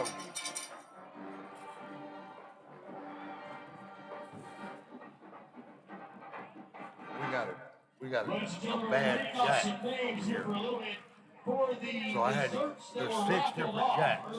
I have to play until I find the hot jack. That's why we're. Pick up your item below next to the concession stand where you signed up.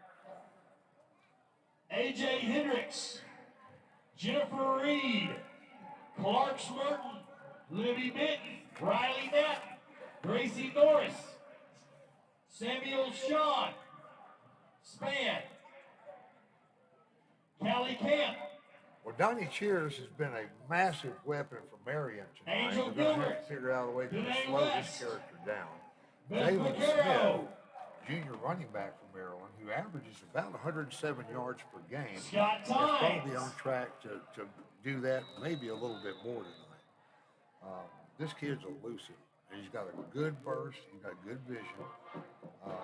If we can find a way to slow them down, I think we can put more points on them. Kickoff carries down to the 22-yard line. Donnie Shears took it. He's backpedaling. He's across the 20, back up to the 25, trying to pick a hole. He finds one. The guy's got good vision. He had put his hand on his lead blocker there and was stutter stepping, just looking for a place to go. He just slowed down and he was walking. Still going, yeah. So the ball's going to be spotted at the 32-yard line of Marion.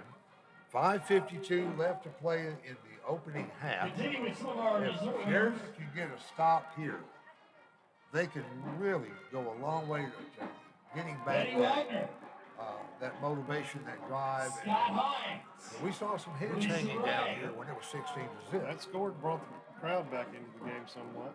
3 wideouts to the right. Quarterback takes a drop, throws a quick button hook, going to be picked off or picked up at the about the 38-yard line. Missed the tackle. Landon Finster finished him off. Landon was in Evans had a great season. He broke the tackle, got all the way to the 43-yard line where Marion has a first down and 10. Clock still running. 5:38. 3 wideouts to the right, 1 to the left. There's a handoff off tackle again. Smith got hit hard, and he about the 48-yard line bounced forward. Jake Smith and Landon Feimster double team on the play. Brings up a second down at about 4. C.J. Davis comes in for Wyatt T. 3 wideouts to the right, man in motion to the left.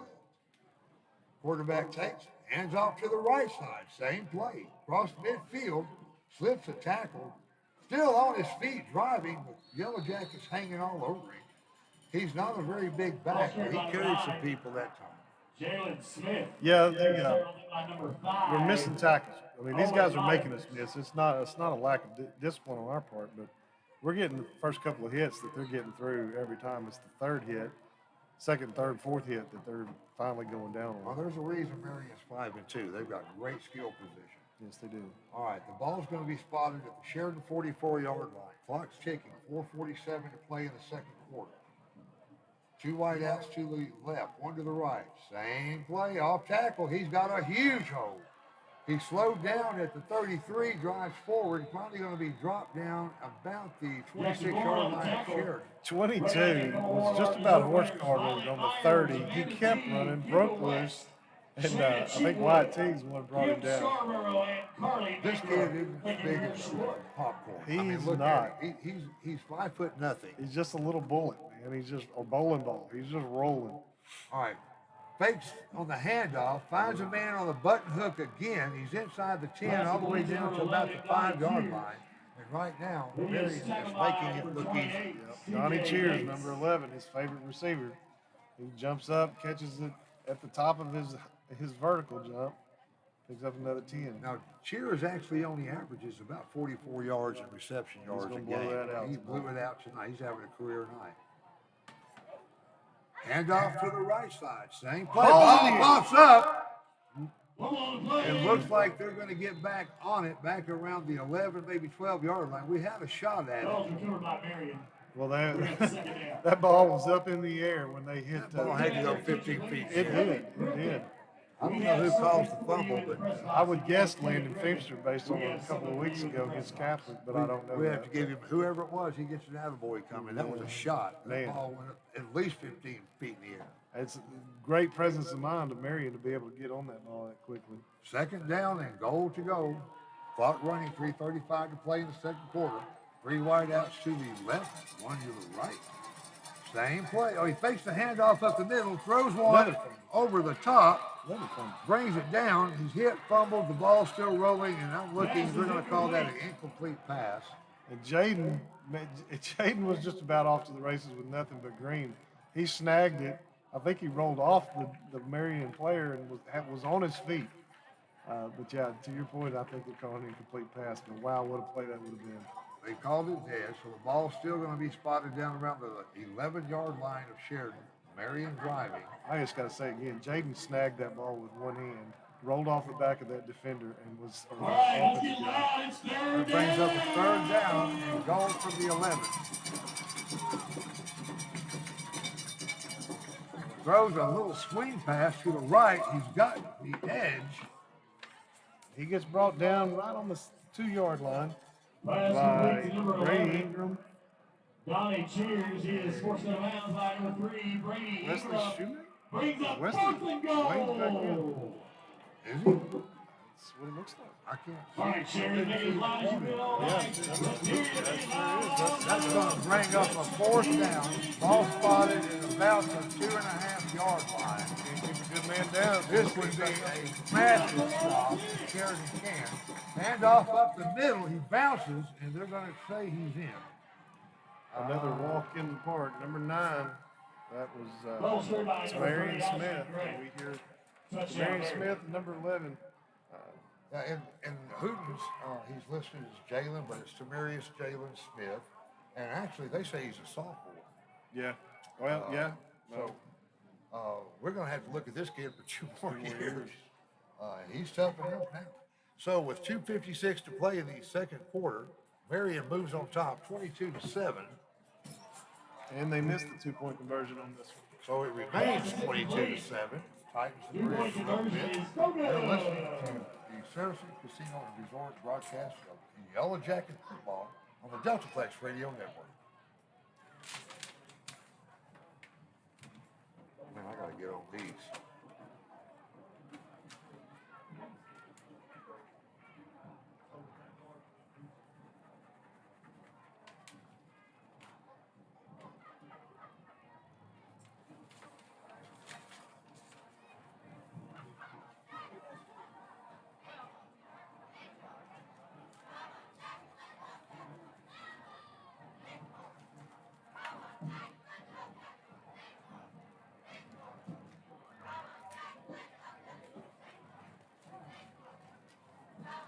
And we're waiting for Marion to get back on the field for the kickoff. Bentonville is up on Rogers 35-7. Both teams 6-1. Got anything on the Cabot and Bryant game yet? I know we have a lot of people interested in that. Quick shout out. Yeah, we do. Bryant's up 10-7 in the second quarter. That's closer than anybody would have thought for a second quarter score. Looks like Bryant got all their points in the second quarter. Cabot scored, drew first blood in the first. There's the kick. Going to carry down to about the 18. Bourne's back across the 20, the 25, up to the 30. Flag on the play, and that's usually where you see a holding spot. I believe that's one of those, It's either a holding or a block in the back. that penalty I hate the most. Nothing is gained and everything is lost on the holding call. And it does look like holding on Sheridan. Holding on the return team. The white hat is called holding against Sheridan, my least favorite penalty against the home team. The offense is talking to Coach McBroom, getting ready to go. J.B. Bourne was making great moves down the field. Again, one of the best return guys I've seen in quite some time. With just his vision, looking up and down the field, where to go. He's had several bad kicks that have come on the ground that he's snagged up and picked up 20 to 30 yards. Offense is back on the field. We've got Jared Ashley in the backfield. C.J. Dollarhides is back. Brady Ingram at a wide out on the near side. Jaden Jenkins on the far side. And one other wide out that I cannot see. Got a handoff to Dollarhide to the left. He's going to pick up about 2, maybe 3 on the carry. Ball is carried by number 4, C.J. Dollarhide. Tackle on the play by number 23, Jared Davis. 1 yard down the play, They're brings going up to say he's second down and 9. pushed out a little earlier than that, trying to give him 1 yard on the carry. 2nd and 9 coming up. Jarrett in the backfield. C.J. Dollarhide is the lone back. Jarrett fakes the pitch, tries to pull it down, going to run to his right, jukes a man, but 3 catch up with him. He gets across the 25. He's going to make it back across the line of scrimmage for a pickup, maybe 2. Looked like he was wanting to throw it to Brady Ingram. Brady was running a nice crossing route and was looking hard at Jarrett until Jarrett was wrapped up there on the corner. That's going to break up a 3rd down and 7. 2:17 left to go in the second half, or the first half, sorry. Both teams with 3 timeouts left. 3rd and 7 to go. Jarrett taking the play to the line. 2 wide outs to the right, 1 to the left.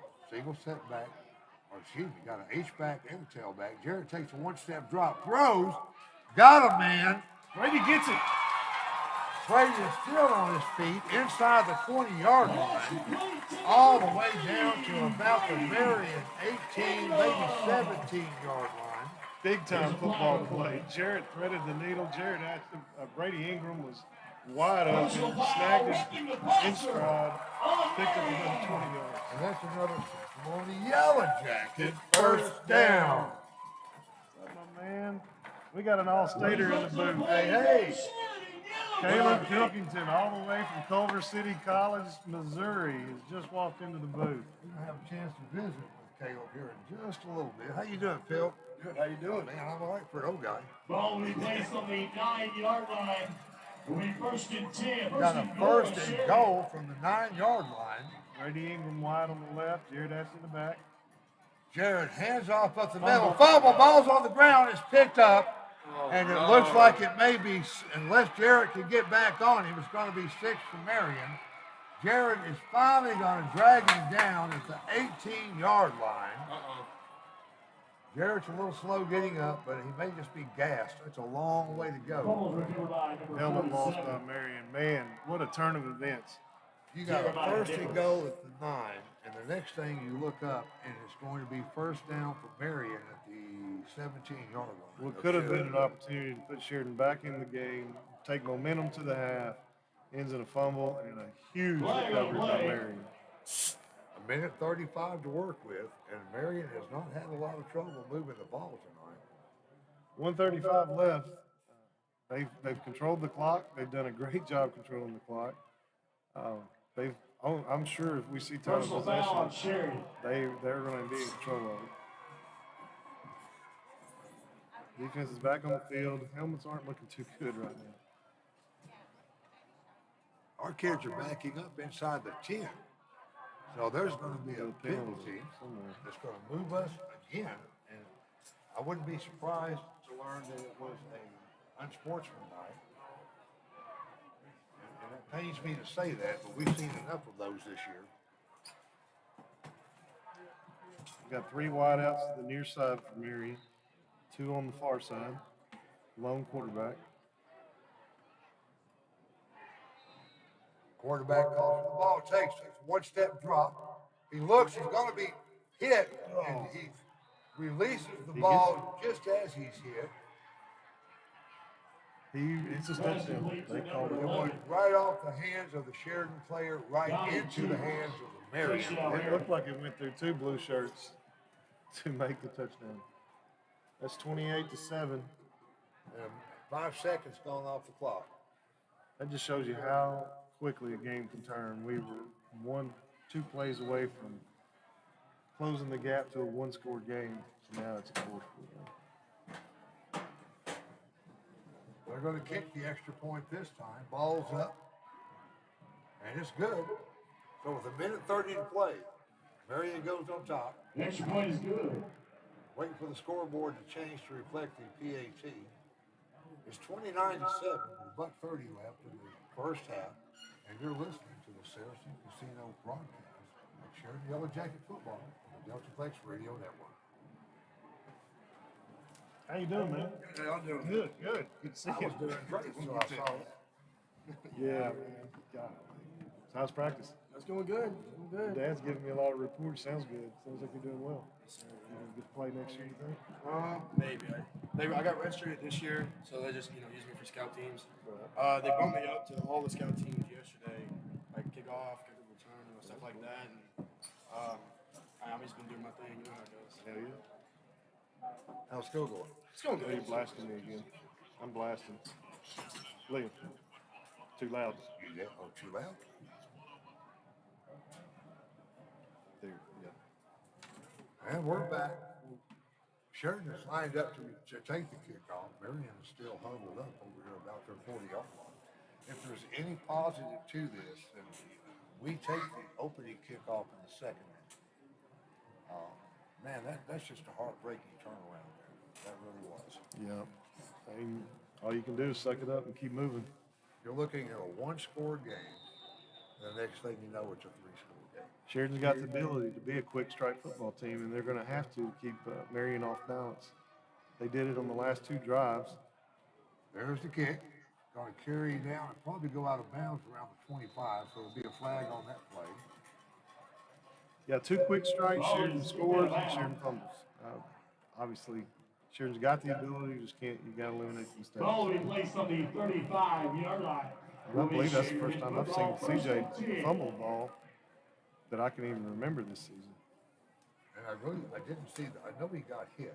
I couldn't see. I don't know what caused it. Yeah, I don't know It what was a caused hit it. for sure, But he got hit a little low around the thighs. Next thing I know, the ball's popping out. It's just a heck of a break, but it's football and things happen. So Sheridan takes over first and 10. Ball's going to be, nose of the football is going to be at the 35-yard line. They have a minute 30 to work with in the second quarter. Dollar high in the backfield with Jared Ashley. H-back, I'm assuming that's Jake Smith. Two wideouts to the left, one to the right. Jake goes in motion, and we got a flag. Flags in the backfield, so that's probably motion against Sheridan. It probably has to be. There's nothing else going Ball on. start on the offense. So that's going to bring up a first down at 15. Still nothing's ticked off the clock. A minute 30 left in the quarter.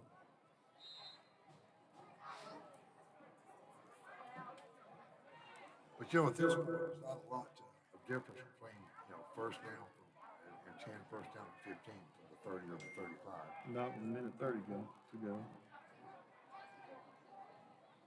Oh, Jarrett Rose, he looks, he thinks about passing. He's just going to pull it down. He's going to lose about 5 on the carry. looked like it was a halfback pass by CJ. He was looking for Jaden, just couldn't get open. Minute 22 left to go.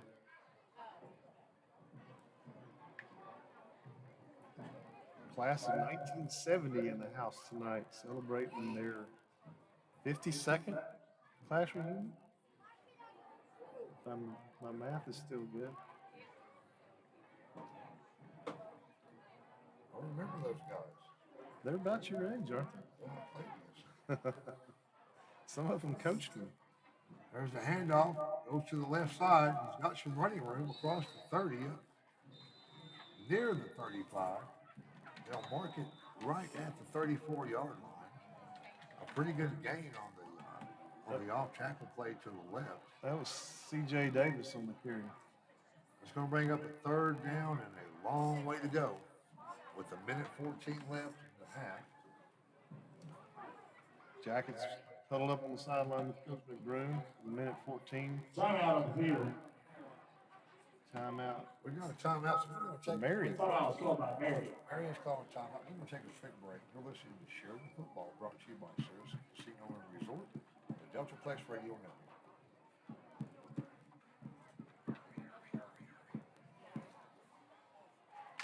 I gotta admit, man, that took the wind out of my damn sails when that happened. I hate it. But what are you gonna do? So how do you recover from that? It's okay. How do you? I mean, you got to, just what we said, the two strikes. I mean, we had one that turned into a touchdown and one was a fumble. But we've got the ability to move the ball quick and hard. And we've already missed one by 4 inches over here in the That's corner. right. So there's 3 easy shots. We should be there. So we should be not tied, but only down 5 points. And you got to remind them of that. Jared He's fakes the run, pulls the ball down, he's rolling to his right, throws it out of bounds. couldn't get open. He's just going to get rid of it. Looked like he had Jaden Jenkins and Brady Ingram trying to get open, but there just wasn't something. He was guiding them back there trying to get away from the defenders. And we got the punt team rolling in with 50 seconds left and the clock moving. And I hate to say it, but Coach, I let this joker run down to nothing before I snapped it trying to get Marion off the field before half. We need to get back in the dressing room and get settled down. We've had 3 opportunities to score that we missed on. Marion's had 4 that they didn't miss on. Clock stopped. Mason Mangrum back in as the punter, giving Jared a break on his leg. Jared got up a little slow over there. His first 2 steps were a little hinky. He's limping like I do normally. Well, but that's just because you're old. Oh, we won't tell you. Been trying to keep that a secret. I'm afraid the cat's out of the bag. 1:05 to play in the half. Waiting for the ref. Give them all good. Restart that clock. Here we go. There he goes. Back in position now. Clock will start on the snap. Good snap. There's the kick. High, short kick. It's not going to carry very far. Fair call at the 40. So with a minute left, 60 seconds left. Marion is 60 yards away from putting another score on this board. They've got the ability to do it. This defense is going to have to stand up. We do have Wesley Blaine Shoemate back out on the field. That's a good addition to the team after first quarter. We've not been told by his father that we need to refer to him at least once as Shumate. Shumate? Yeah, because he hates that. Wesley Shumate on the Wesley field. Shumate. So if you know Wes, if you know Blaine, be sure and mention to him that we called him Shumate, but it was his dad's fault. My former All-State player, soccer player, just walked up the stadium with a football in her hand.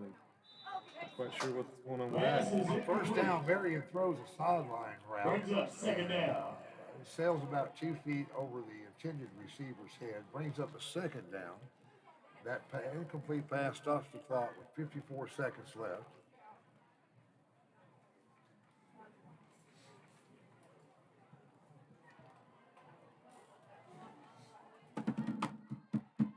Marion's up on the ball, 2 wideouts to the left, 1 to the right, single setback with the quarterback. Quarterback looks, takes a 1-step drop, throws another sideline, and it's the same pass for the same result, about 3 feet over the intended receiver's head. That'll bring up the winners of the float competition for homecoming. That'll bring up a 3rd down and 10.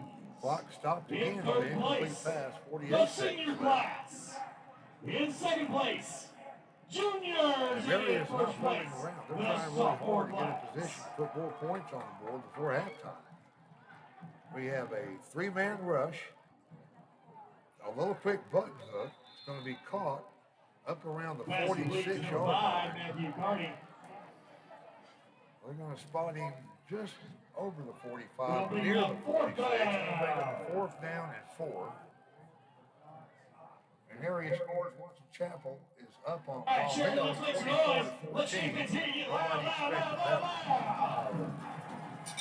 25 seconds left, Marion. 3-man rush, 2 of them drop back in coverage, another sideline route, complete and about the 44-yard line of Sheridan where he's driven out of bounds. Turnover on down. Sheridan quick ball. Isaiah Holmes First took him and down. 10. 4th down conversion did not work. So Sheridan's going to take over. In fact, they're going to say he had a foot out of bounds on that pass, so it's an incomplete. Sheridan will take over 1st down at their 40 or Marion's 45-yard line with 16 seconds left. What do you dial up here? You take a shot at the end zone? Hey, we just want to let you know if you will hold You on take to a your minute, game you take a shot. What do you got to lose? You can go to the Throw it house until behind the Hardee's. I'm telling you, I put Brady in the end zone. I put CJ's out there on the right. Put them in the end zone. Now they are out of that 9-man front. They got a 3-man front, 4 backers playing a cover one Got defense. some time. If he gets past the linebacker, he's got room, and he does. He's across the 40, down to about the Call timeout. 38 yard. We got a timeout with 7 seconds left on the clock. Nice gain on the play. Coach is trying to score. Picked up about 6.5 yards. Gonna bring up second down, but it won't matter. We have time for one more play. Jared is showing some pain. Timeout, He's Sheridan. limping. He's holding his head back. There is a timeout on the field. You're listening to Sheridan Football, brought to you by Saracen Casino and Resort on the Deltaplex Radio Network. Yeah, He's banged up. Jared's banged up. And you know, he can't cut. He can't slip tackles. He doesn't have the burst right now.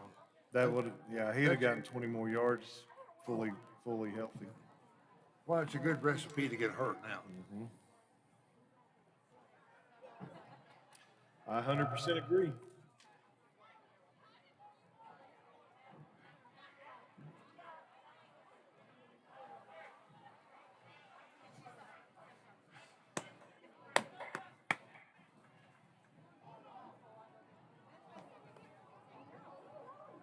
Combo keepers are tied at 7 all at the half. 7 ticks of the clock left in the half here. Sheridan trails 29-7. And Lord, we've had our opportunities to score. We've had 3 great opportunities. If you get 2 of them back, you're 29-21 going into half. Jared takes a 1-step drop, throws a slant, and hits number 17 in the back. He never turned around for the ball. Jason never saw it. Jason never turned around. The ball hit him square in the back between the numbers. Yep. I was just gonna say it hit him right on the 7. Yeah. It probably hurt. I expect it did. I'll bet you money he felt it. He never even glanced back. I mean, perfect play. Would have picked up the first down easily and another 30 yards. You don't even know what possibly he could have juked that, the lone safety and got into the end zone. But, if you don't turn around and look for the ball, not much is going to happen. Now, at this point in the game, you've got to be looking almost the whole time. Jarrett looks, throws deep, got a man in the corner. It's a jump ball, and it's picked off, but it's out of bounds. And that is the half. And you are listening to Sheridan YellowJacket versus Marion Patriots on the Deltaplex Radio Network, brought to you by Saracen Casino and Resort. We'll be back after this short break.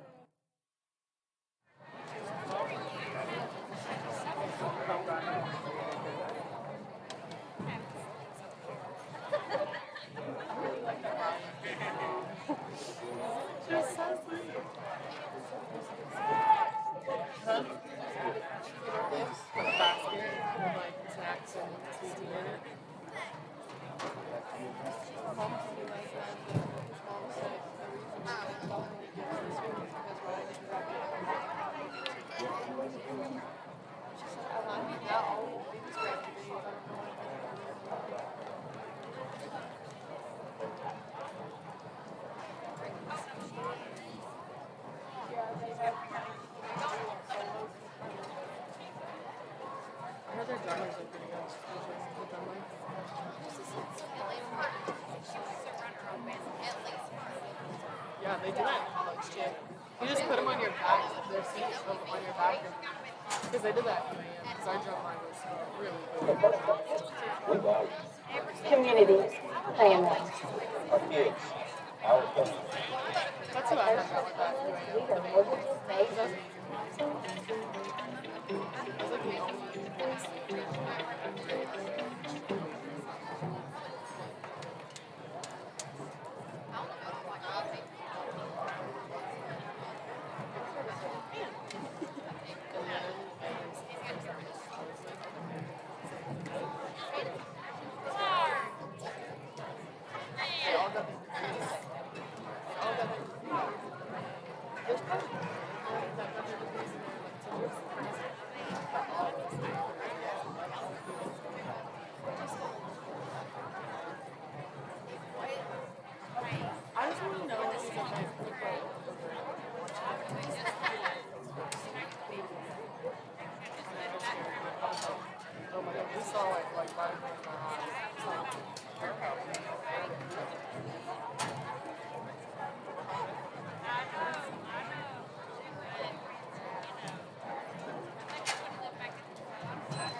for Christmas.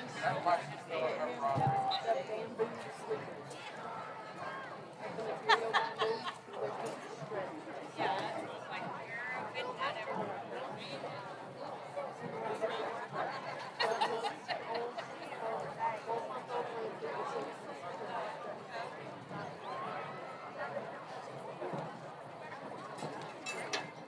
What was AB's snack?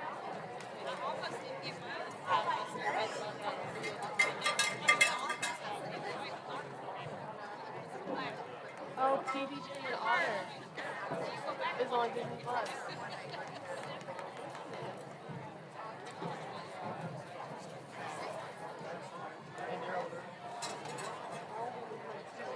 And Star Monsters.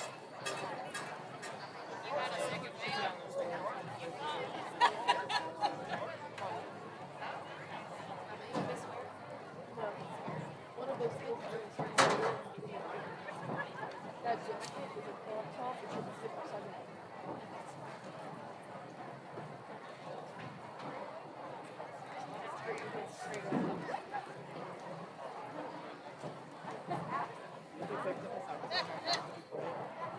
Probably know the basic Good evening, ladies and gentlemen. And for your halftime entertainment, please help me welcome the YellowJacket Band. probably take me 15 minutes to Sheridan High School performing their competition show this year, titled The Keys of Life. It's going to feature Tucker Dowler on piano. We'll hear from Nick Cacciatore on tenor sax in a little bit, our French horn section, and a bunch of senior woodwind players. Last Tuesday, these guys performed at Whitehall at the regional marching competition and have advanced to the state competition on Halloween.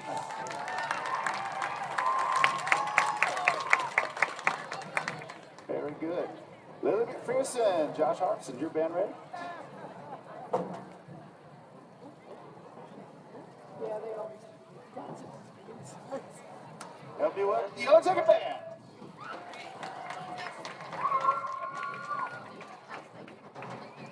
Like the she's wearing has every single one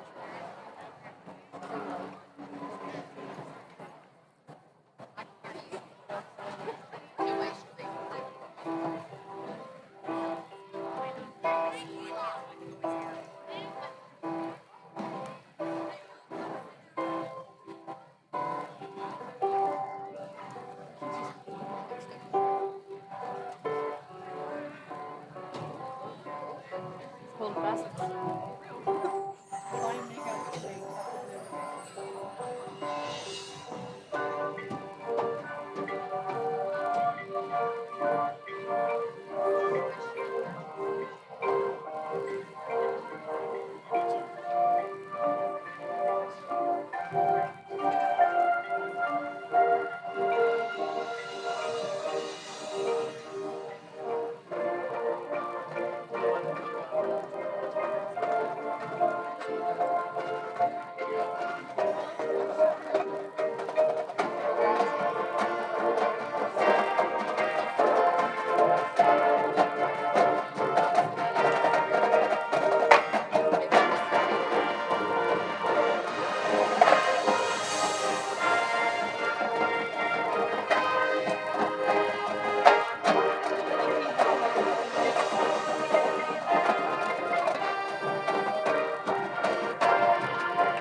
They did one the year before I got into it of my freshman year.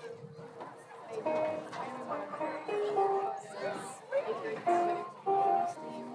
they did like a box and they did the robot on the inside. And you could tell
other boys walking around bigger than you, and you lead all state. What do you tell the future generation of Sheridan YellowJackets, the kids that are in elementary and middle school, and even sophomores and juniors now? What do you tell them to make them believe that if you believe and you do the work and you trust the process, good things happen? When you've been through that much adversity, how do you turn a mindset around? Rally, rally, rally. There you go. Stay behind everybody. Pick them up when they're down, and when they're still up, congratulate them. Give everybody props. We saw Everybody. it. That may be We the saw best that when advice Caleb was on the I've sideline. ever heard, folks, and that's wisdom straight from the mouth of somebody who's been through that process. Because you had a really serious back injury in junior high. Yes, sir. I almost couldn't play no more. It was bad. I mean, you're lucky you were walking. You don't know the truth. Yes, sir. So you overcame all of that, and you had some players back then who helped prop you up. Yes, sir. I've heard a couple of stories, but can you name one of the seniors that, or at the time a junior or something that came to you and said, "We're going to get through this. We're going to do it together. We're going to get you back on your feet"? Did anybody come to you from that senior high team and kind of prop you up a little bit? Yes. Coming off a COVID season, sophomore year, that little off season we had, me, Peyton Edwards, and Jaden Willis all got at Jaden's house. We all worked out like all summer long, and Jaden and Peyton were really the ones I rallied behind, especially Jaden. Jaden was always there picking me up when I was down. If I was struggling on defense, it was my first year back. He was always like, "Hey, you got this." You know what I mean? Like, just keep your head up, keep going, keep fighting. And those are the two names that kept coming back to me. That you guys were like the three amigos running around during the summertime. Yes, sir. Peyton Edwards and Jaden Willis and yourself. And but that's great advice because I don't care how good you are, how bad you are. There's nothing deconstructive about a hug on the neck, a pat on the back, and say, "Let's go get it." There's nothing wrong with that. Never turn that down. Good stuff. Never. Well, listen, brother, it's really good to see you. Yes, sir. Congratulations on your success up there. We're going to follow you. Yes, sir. And at some point, you're going to bring me a jersey. Yes, I was gonna bring you one. I left it. That's my fault. He was he was like crying. Like, what do you mean you got a shirt not in? Well, I mean, Stan runs off to South Dakota. You gotta ask. After I get permission Yeah, from I my asked. wife to go. And then, you're supposed to bring me a jersey. Here I am sitting here eating cold barbecue, wishing I had a jersey, wishing I'd gone on a pheasant hunt. You guys just, I don't know. Well, folks, that was Caleb Pilgrim. And Caleb, I look forward to you returning again. Yes, sir. I know you never know about future schedules, but anytime you can get back to town, you're Oh, welcome. I'll be here. You're welcome up here. Yes, sir. I'll be here. All right. So you are listening to the halftime interview with Caleb Pilkington, former All-State player for the Sheridan YellowJackets, who's now at Culver City. And we'll be back after this message brought to you by Saracen Casino Resort and the Delta Flex Radio Network.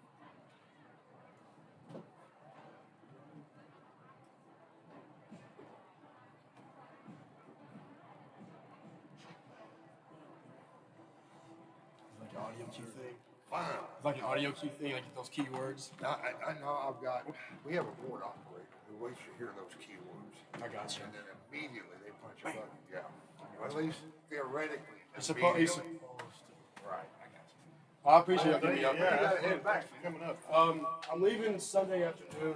I came up here I've been up since 2 o'clock this morning because that's the only time I really had. Last time I came up here, I had to come in late. I had to take an exam, and so I dropped that class because it was bad. How long is that drive?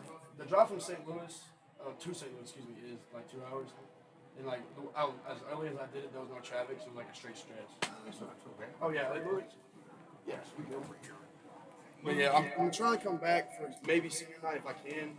I gotta look at my schedule like game wise, because if it's like an away game, I'll probably go. Well, if you make senior night, come back up. Oh yeah, no problem. All right, man. Take care. Yes sir, thank you so much. Yeah, Thank you, See y'all. Boy, that's a good kid right there.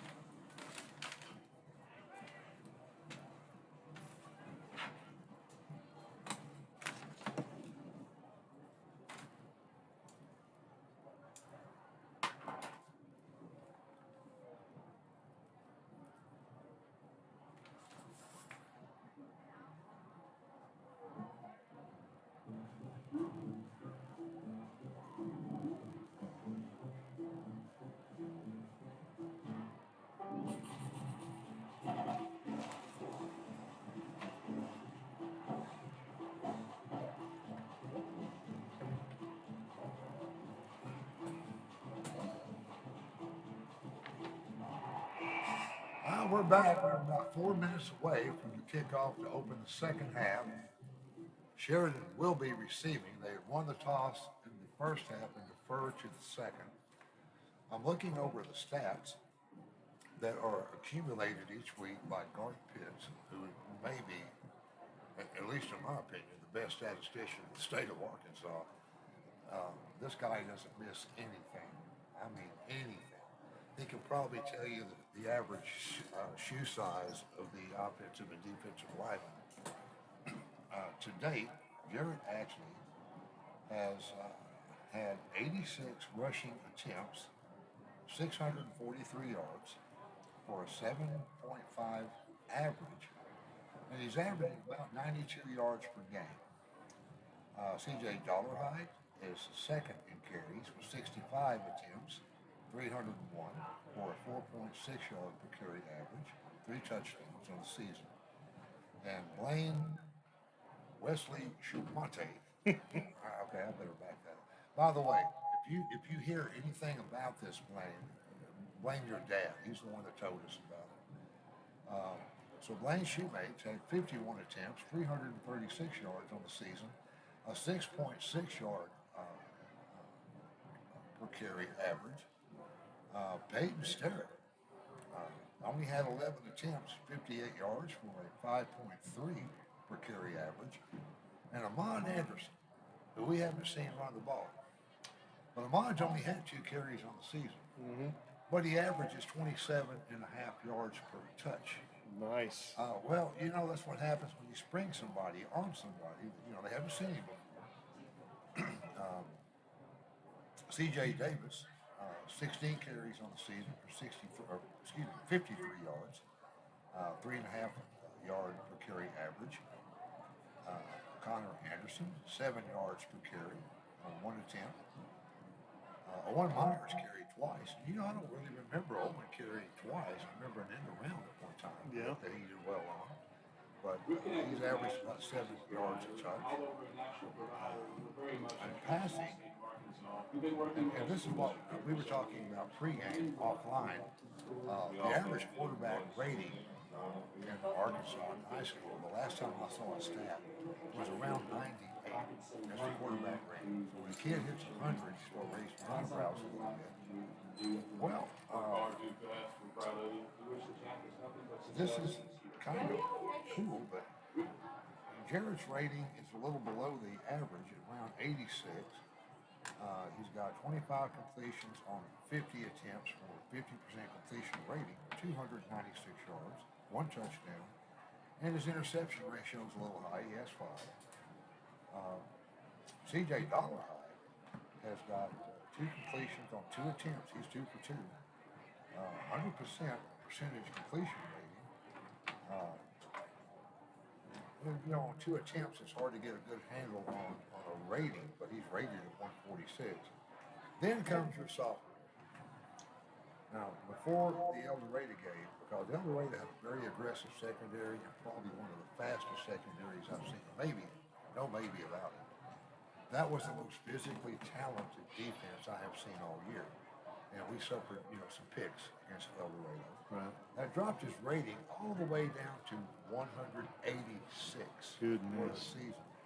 So he's hit 17 of 25 attempts for 311 yards and 3 touchdowns. The quarterback position is going to be in good hands for the next couple of years. Our defense, and let's see if we can get over here to that page.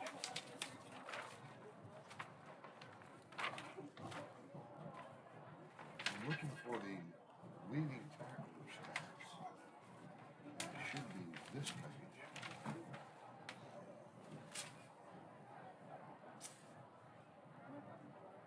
That is not the defense. That'll be here close, but I just skimmed it a moment ago. Oh, there we go. As expected in the preseason, we knew Jake Smith was coming back. He started as middle linebacker several games as a sophomore. Right. And, every time we see Pilkington make a tackle for loss, a couple of seconds later, here comes Jake Smith and make a similar play. Well, he's picked up right where he left off last year. He's leading the team in tackles with 38 solo, 5 assisted. He got 1 sack for 5 yards and 7.5 tackles for a loss. So I think Tilt finished the year last year with 14. Jake is about a little over the halfway mark to that point with 3 games remaining. He's hanging in there.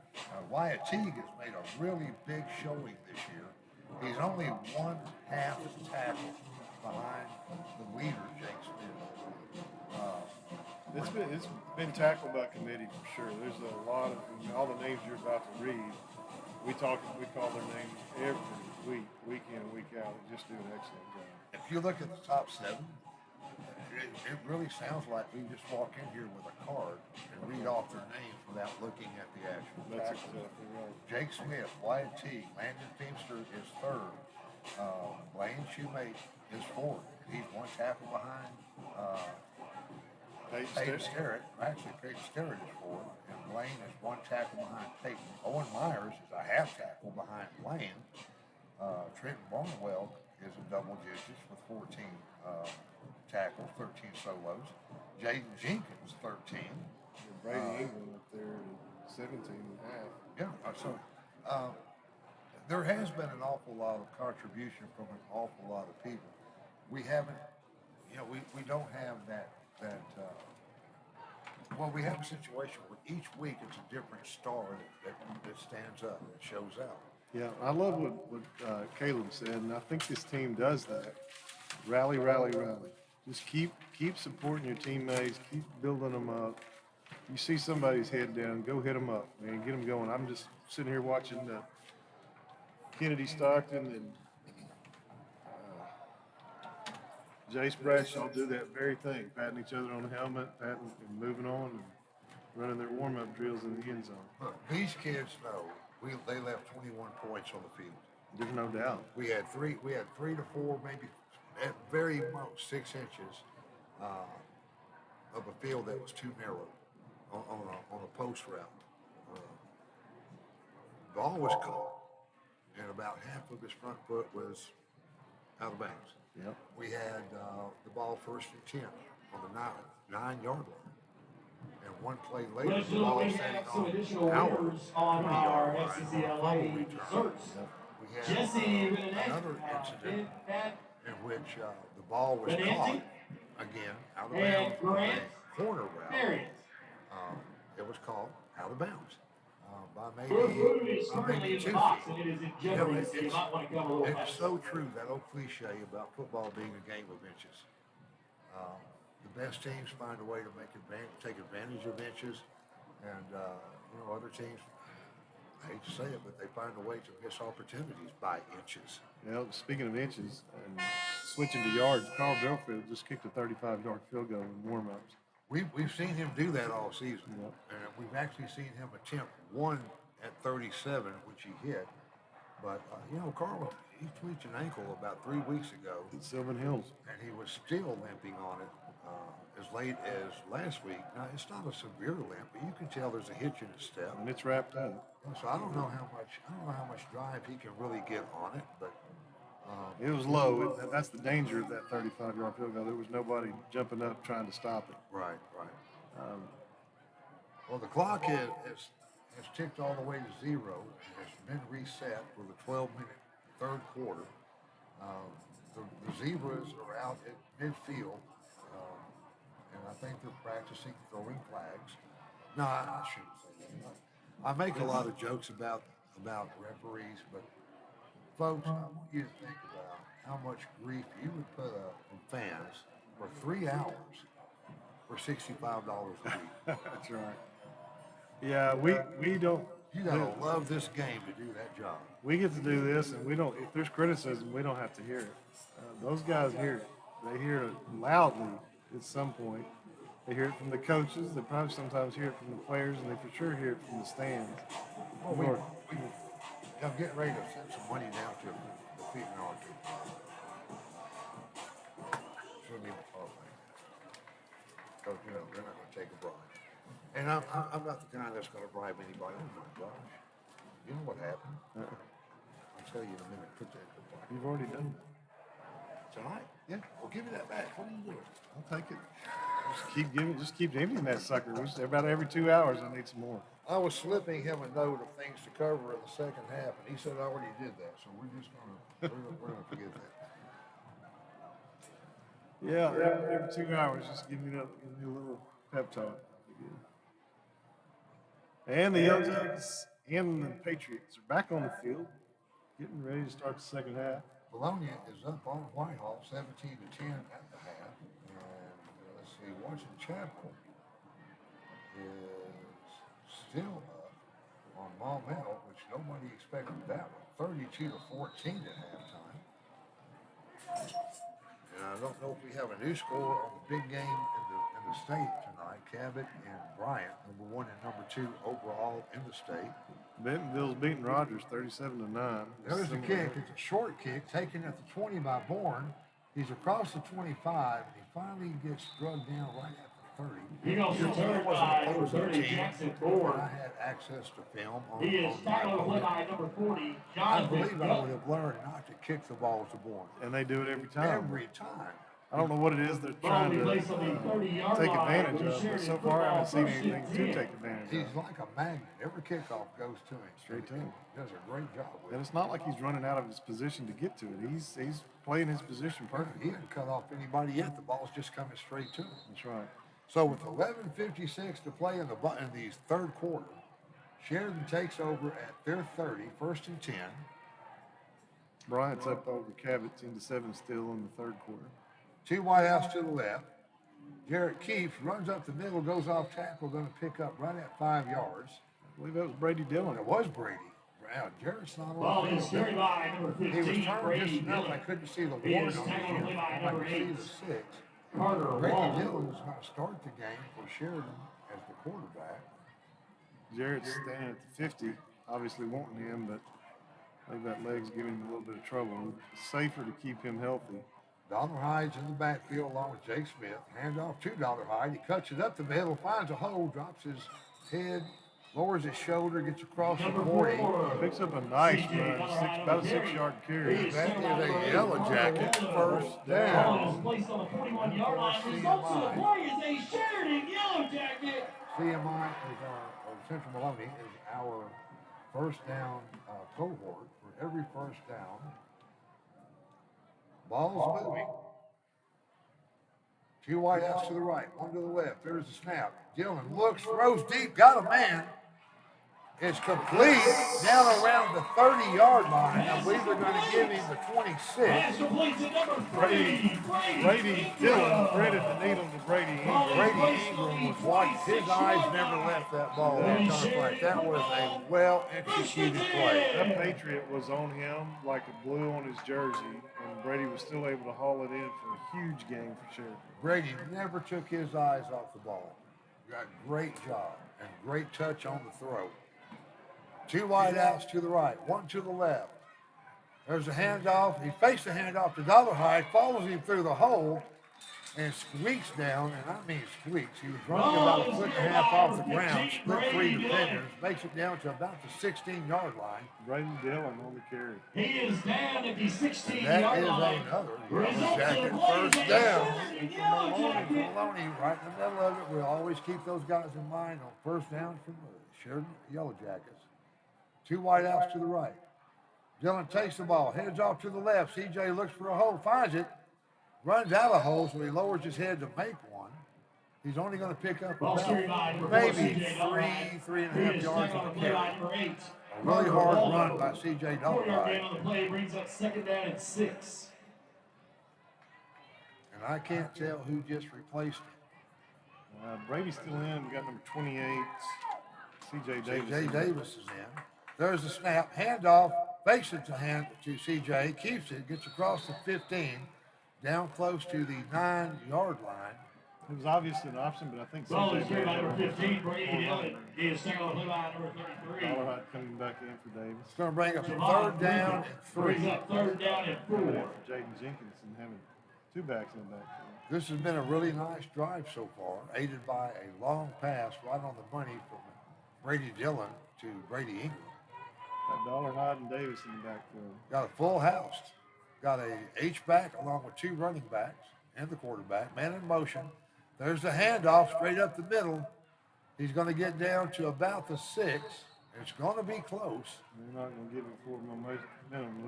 Looking at the Ball is here by number 2, Jenkins. the line judge.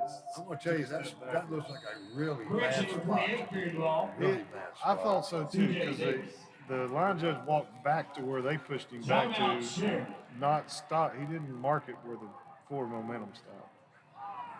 Well, that's going to bring up a 4th down and about 1.5 yards. Maybe it's going to be between a yard and a half and 2 yards. Not a full 2 yards. It's a long way, though, when you've had this much adversity trying to get into the end zone. What we have to do now is play under control and just punch. Right now, we need that offensive line to punch a hole. Just literally punch a hole. Yeah. The 4th and 2, that's probably the play of the game right here. The momentum that Sheridan needs to continue to play this, to compete in this game is right here. Well, you cut this to a 2-score game with a touchdown here. That still sounds like a lot. Frankly, it is a lot. You can't find a way to slow down. But it's a really quick score. It's a big momentum builder. It's a big morale builder. Look, digging a hole is one thing. Staying in it is something else. You got to fight, claw your way out of it. Even if you fall short, you got to make the attempt. Full house backfield. C.J. Davis, C.J. Dollar High. Brady's under center, tries to sneak it, and I don't think he's going to get it. It's going to be really close, but I see a lot of Marion players saying no. I don't see a single Sheridan player saying yes. The Marion players are standing on the line marking it for him. Ball is here by number 15. It looks like they may call for a referee timeout in order to measure. It's going to be really close. Looking at the spot and where the marker is over on the other side of the field. If I had to guess, I'd say they had made it by about maybe 6 inches. Maybe. It's going to be the nose for sure. Change coming out onto the field. 8:44 to play in the 3rd quarter. Marion up 29-7. I think we got it. Yes. Oh, we got a break on that. No. Actually, No. now they're saying no, we didn't get it. I'm not. Well, that is about as close as it can be without not getting it. Holy smoke, I do not understand. That just shows you how important those marking the ball is. God, I hate to sound like a broken record, but man, it's the game of inches thing. That was probably a half inch. Maybe. If you could have put a little spray paint on the nose of the ball, it would have been a 1st down. So Marion takes over 1st and 10. Ball spotted down at the 6-yard line. Sheridan is back in a 3-man front, 2 DNs. Handoff to the right side. Same play they have run all night. He gets across the 10, up to about the 12-yard line. Number 9, Jalen Smith. He Pick is up tackled 5 play on by play. number 21, Landon Feepster. Yeah. Oh. Mason Mangler. Mason Mangler. Blaine Shoemake back in the game. Quarterback's in a true pistol formation. 2 wideouts to the left, 1 to the right. Throws a quick flanker screen, gets a block across the 15 up to about the 18-yard line. Going to give Marion a 1st down. Isaiah Owens in the tackle on that. Ball is carried by number 5, number 5, Matthew Curry. He is tackled play by number 10, 8 Isaiah minutes, Owens. 7 seconds left to play. Just wanted one more shout out to the class of 70 coming out tonight and celebrating their, what did I say, 52nd? Yep. Throws a deep post route. It's complete up to about the 40-yard line of Sheridan. Number 11 to Marion again, Isaiah Owens. Isaiah Owens. Quick shout out to Pine Bluff Economic Development for their support of Sheridan Athletics, as well as Hippie Preschool Program, another supporter of Sheridan Athletics. Quarterback looks, brings it down. Now he throws a quick out. Got a man at the 45. He's up to the 50-yard line and across, maybe in between the 49 and 50. It'll be a 1st down for Marion. Matthew Kearney. He is tackled on play by number 4, CJ Dollarhide. Dollar High on the tackle. CJ's been busy tonight. He has. First and 10 from midfield. Man in motion to the left. Got motion. I saw the center kind of nod his head, which False start on the offense. False, and it is a false start. 5-yard penalty about 5 remains, yards. first down. Ball will be spotted back at the Marion 45-yard line. First and 15. Another shout out to Welch Motor Company, a company you know well, Stan. I do. Got my first car out of college there, my Nissan Pathfinder. How'd you like that? Loved it. I had 2 of them. Everybody that ever had one bragged about that thing. My dad had a Nissan hardbody. My sister had a Maxima. Quarterback is finally going to be sacked tonight.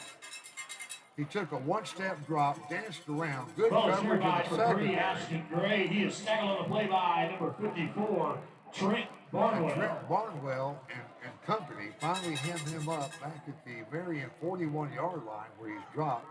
That's going to bring up a second down and about 19, 18. Good defensive stand by the Yellow Jackets in this round. Helped out by a penalty. Quarterback takes a step, looks, throws a quick side out. Number 5 gets it right on the screen. It's back to the original line of scrimmage at the 50. He picked up about 18 on the play. Pass complete to number 5, Matthew Carter. That brings up a third down and 10. Clock running, 6:35. The clock is not our friend. We need to stop here. 2 wide outs to the right, 1 to the left. Single setback, man in the slot. Man in motion goes to the right. Quarterback takes the ball, throws it to the man in motion, swings it out. He's across the 50. He's going to have the first down easily. Number 11 again. He's out of bounds. Let's stop the clock while they move the chains. Donnie Cheers, number 11, to Marion Smith, number 9, are having career nights for Marion tonight. And their quarterback is doing a great job as well. We've not mentioned his name, but he is running a great offense. Quarterback is going to be dropped again. We're getting some pressure on not the quarterback, the setback. Well served by number 9. Ashton Gray is the That's junior. the first time we got hands on him in the backfield. Just hang on to him all night. Yep.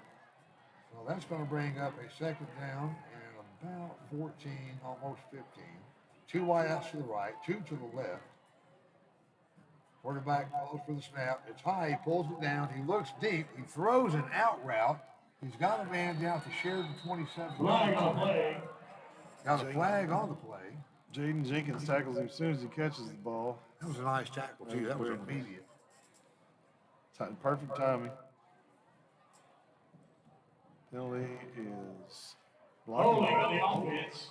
A holding call against Marion's going to back them up. It's my favorite penalty against the opposing team. Love that. Another shout out to Rick's Pawn and Gun, a supporter of Sheridan YellowJacket football, as well as all South Central and Southeast Arkansas athletics. Great place to get ammo. It is. A great selection. When ammo is hard to find, that's a good place. You can find it there, yeah.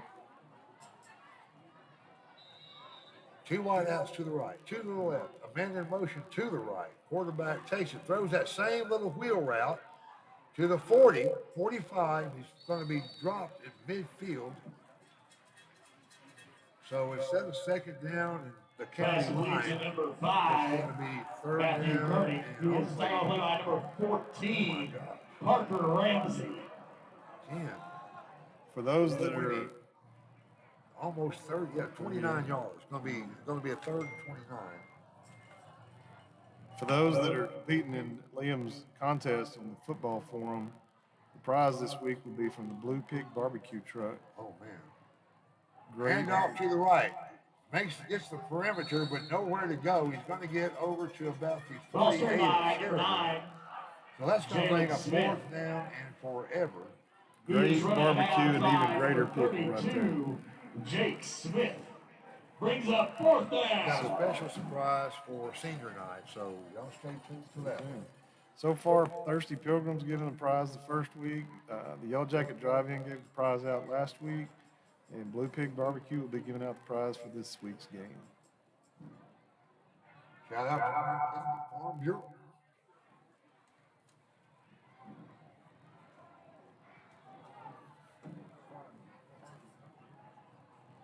There's a punt.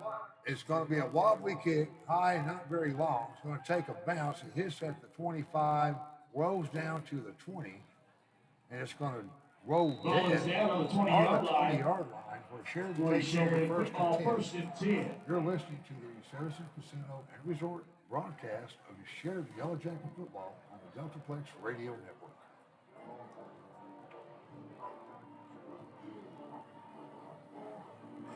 Well, I mean, if this was 2 quarters and a half, I'd feel real good right now. Oh yeah, they're doing a great job. Yeah. Kids got their heads up. Well, they've seen that they can move the ball. As long as we don't give it away, we can move the ball on Marion. Absolutely. No turnovers. You still got time. Keeps the snap, goes off tackle, gets across the 25, up to about the 27. Brady Dillon. Brady Dillon just picked up about 6.5, 7 yards. Ball on is the carried carry. by number 15, Left Brady side Dillon. Offensive line, a great job of Brings up blocking. a second down and 3. It looks like Sheridan has actually found their rhythm late into the second half or second quarter. Late in the second quarter, they found a rhythm. They found a way to stop and move the ball against. Now that we're into halfway through the third, the momentum, they still got it. That's right. There's that handoff to the right side of the field. He's going to get across the 30. He's going to pick up the first down. So that is a Central Maloney Ball YellowJacket is first carried by down. number 28, I'm still waiting for another touchdown so I can catch that 3/4 gainer. Do the splits. You know, I'm dreading because I sprained my leg. Results of the play is a Sheridan YellowJacket. Great excuse. All right. That was what it was right there. 2 wideouts to the left, 1 to the right. Got an H-back and a running back. Oh, the H-back went in motion. He jumped. That's going to cost us 5 yards. So it's another case of, 5 yards forward, 6 yards back. You can't do that. Well, sometimes kids just try too hard instead of settling into the moment. They get excited, and it's just, I was just talking with Caleb at half, talking about the discipline and just follow the system. That's exactly what Sheridan's got to do. They just have to trust and follow the system. Don't get overexcited when you're having some good momentum and things. It's just, you just accept it as that's what it is. You're doing well because you're executing, you're doing the things you're supposed to do. It's not, oh, I'm excited, things are working. Everything's a process, That's man. right. It's a process. It's just like your job. Every day you have a process that makes you successful. Fakes the handoff to the left, keeps it, goes off tackle to the right. He's across the 40. May have got a horse collar. Yeah, it looked like a horse collar to me. I'm waiting for a flag. Didn't call it, but Brady picked up a huge play on that. Number 8, Carter Waldo. Across the Ball is 45 placed up on to the the 46-yard 46-yard line of line. Sheridan. Results of the play is First a and 10. Sheridan YellowJacket. YellowJacket CMI, first down. I love the hot hand. That was a phrase that a coach at Arkansas said a few years ago. I wasn't a big fan of the coach, but I love the phrase. You go with the guy with a hot hand, and right now Brady Dillon's got it. 2 wide outs to the right. Handoff straight up the middle. Brace a tackle. He gets across midfield down to about the 47, maybe 48 of Marion. Nice Ball is pickup. carried by number 28, C.J. Well, Davis. C.J. He's Davis tackled on the by carry. number He's going to 44, pick up Carter Moore. about 7 on the carry, maybe a long 6 or short 7. Brings up a second down and 3.5, 4 yards. Clock is stopped while they move the chains. 3 minutes, 16 seconds left to play in the third quarter. Makes the handoff, keeps it, goes off the right side. And they jumping up and down like it was a fumble. It's what it looks like. I'm just not sure who wound up with it. Marion. And Marion has recovered the fumble. So you get a great drive going, and you shoot yourself in the foot. I think Brady held on to the fake handoff a little longer than I think he should have. trying to read the play, and when he drew it out, he probably still didn't have a good handle on it. That's very possible. Marion takes over 1st and 10 at their 46-yard line. We've got 2 minutes, 51 seconds left to play in the third quarter. The clock is really working against us now. And I'm looking down on the sidelines, and I'm seeing some heads drop. You know, it's just. It's hard to overcome. I mean, I love what Caleb said because a lot of his attitude is what drove me The in those same, seasons. I understand, the same identical play that Marion has run all night. Ball carried by number 9, Jalen Smith. This He time is to the tackled right, by Beacon. number 21, Right. Landon They're going Feemster. to pick up about 5 yards on the carry, brings up 2nd and 5. Clock still running, 2:31 to play. Quarterback takes, same handoff, same hole, big gap. And he's going to be now close to the first down. Looks like to me he's got the first down by about a half a yard. Ball carried by You Jalen just Smith. gotta. Tackled by It's, number it's hard. It's even harder for the guys on the side. Ward. It truly is because they're not getting out there. They're not They know getting they out. can't do anything. Right. Nothing. There's nothing they can do. They can pat you on the back. They can cheer. They can stay upbeat. But it's hard when you're not on the field. when you're not Marion, sweating. Marion has a first down. Same play up the middle. This Nice time, tackle by this Landon time, yeah, we got penetration that time. Landon was just sitting there waiting for him to come by. Parker Ramsey Ball helped him. carried by number 22, Jamar Dropping Foster. for about a yard and a Tackled half play made by off. number 21, Landon Feemster. Yeah, Landon was sitting there moving his feet, like running in place, waiting for him to get there. Well, you know, he's seen that play enough tonight. He probably recognized what was coming. Well, you wondered at what point they were going to. Got that quick out again. Number 11. Going to be a completion up around the 40. Ball carried by number 11, Donnie Chu. Isaiah He is tackled play made by number 10, Career night tonight. He's going to Isaiah get down Owen. to about the 41 before he's driven out of bounds. So it's going to bring a 3rd down and a long 8. Here's Sheridan's opportunity to turn the ball back. 3 wide outs to the right. Quarterback looks, throws a quick button hook. Not enough for a first down. And CJ just almost broke Pass his complete to hand. number 5. That was a shot. That, man, the timing on that He couldn't is have been tackled any play more made perfect. by If he had number hit him a 11. second earlier, it would have been pass interference. Well, this is 4 down territory. Correction number 4, CJ That's going to Dollar. bring up a 4th Brings down up and 4th 3. down. And of course, they're going with it with a little number 22. All right, Sheridan, let your defense hear you. Absolutely nothing to lose or gain by doing anything in it. And Marion's calling timeout. Timeout, Sheridan fans Marion. are about to get involved. Well, during the timeout, we're going to take a quick break. You're listening to the Saracen Casino and Resort broadcast from Sheridan YellowJacket Football on the Deltaplex Radio Network.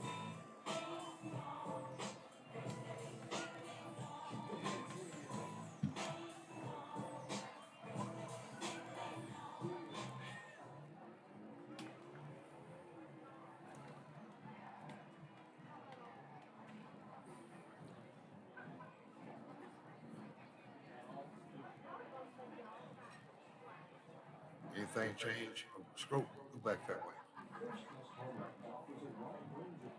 One more.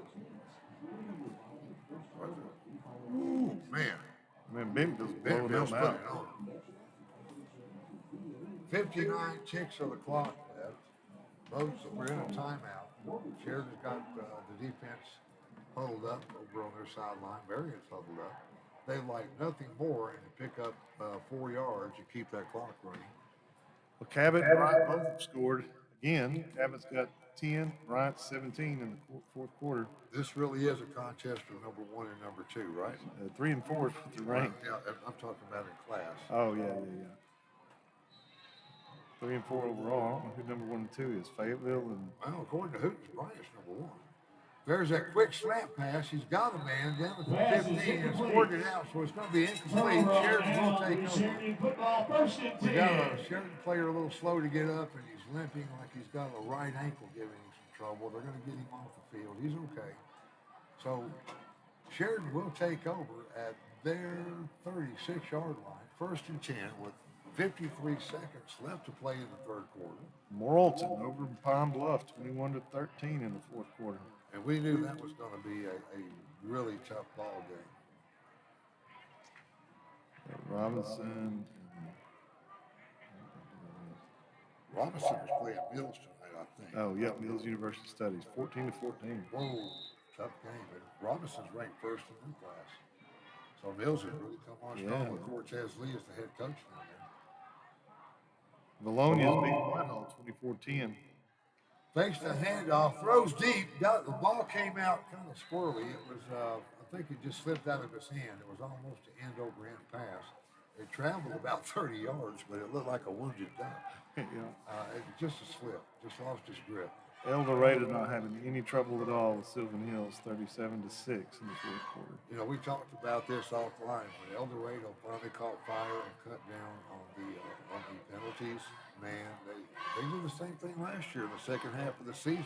Took it all the way to a state championship. Not seeing them, but just hearing your broadcast and reading the follow-up, they're a force to be reckoned with. 2 years ago, they looked like a college team. 2 years ago. 28. C.J. Davis on the carry. He's going to pick up about 3 yards on the carry. Good hard run off the right tackle. He is now played by number 17, Victor Turner. That's a team that they've got just a lot of size now in South Arkansas. Well, you know, it's another case of they're surrounded by smaller class schools and better athletes from those smaller schools. They want to go where you win. Marion stacked the box, put 8 in the box. Dylan's going to pull it down and try to run. He's only going to pick up a yard, but they've done that to us all night. They are crowding that box with 8 and 9 men, and it's tough to run against that. Yeah, we got the fourth quarter. And they have the speed in the second. That's the end of the third quarter. Man-to-man coverage, so you know they can afford every once in a while to put that 8-9 man front up. So going into the fourth quarter, 29-7, Marion leads Sheridan, and you're listening to the Saracen Casino broadcast of Sheridan YellowJacket football on 101.3 FM, the Oldies.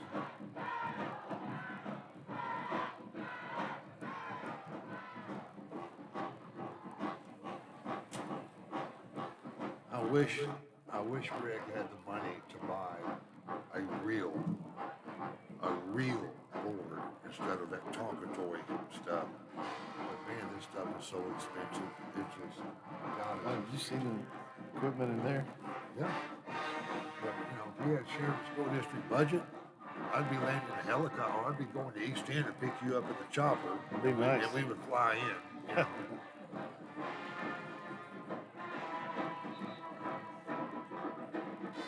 You got 12 minutes to make a statement, Stan. How do you do it?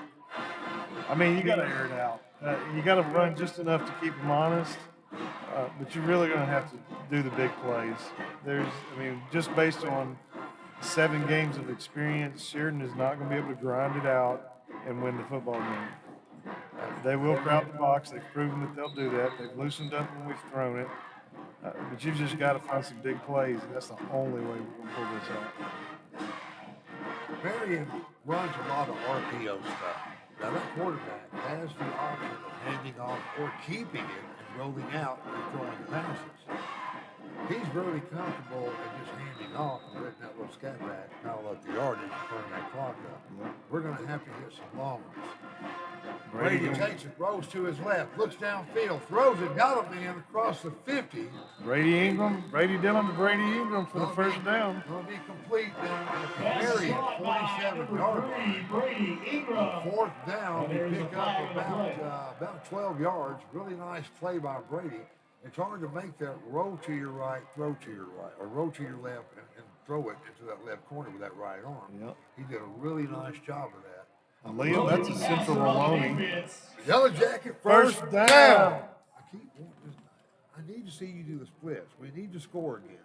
The camera, they can't get the camera turned this way. If they get the camera turned this way, I'll looks like we got a penalty as well. I want to just say real quick, Benton is hammering Searcy 48-28 in the third quarter. I'd like to see the El Dorado score if we get a chance.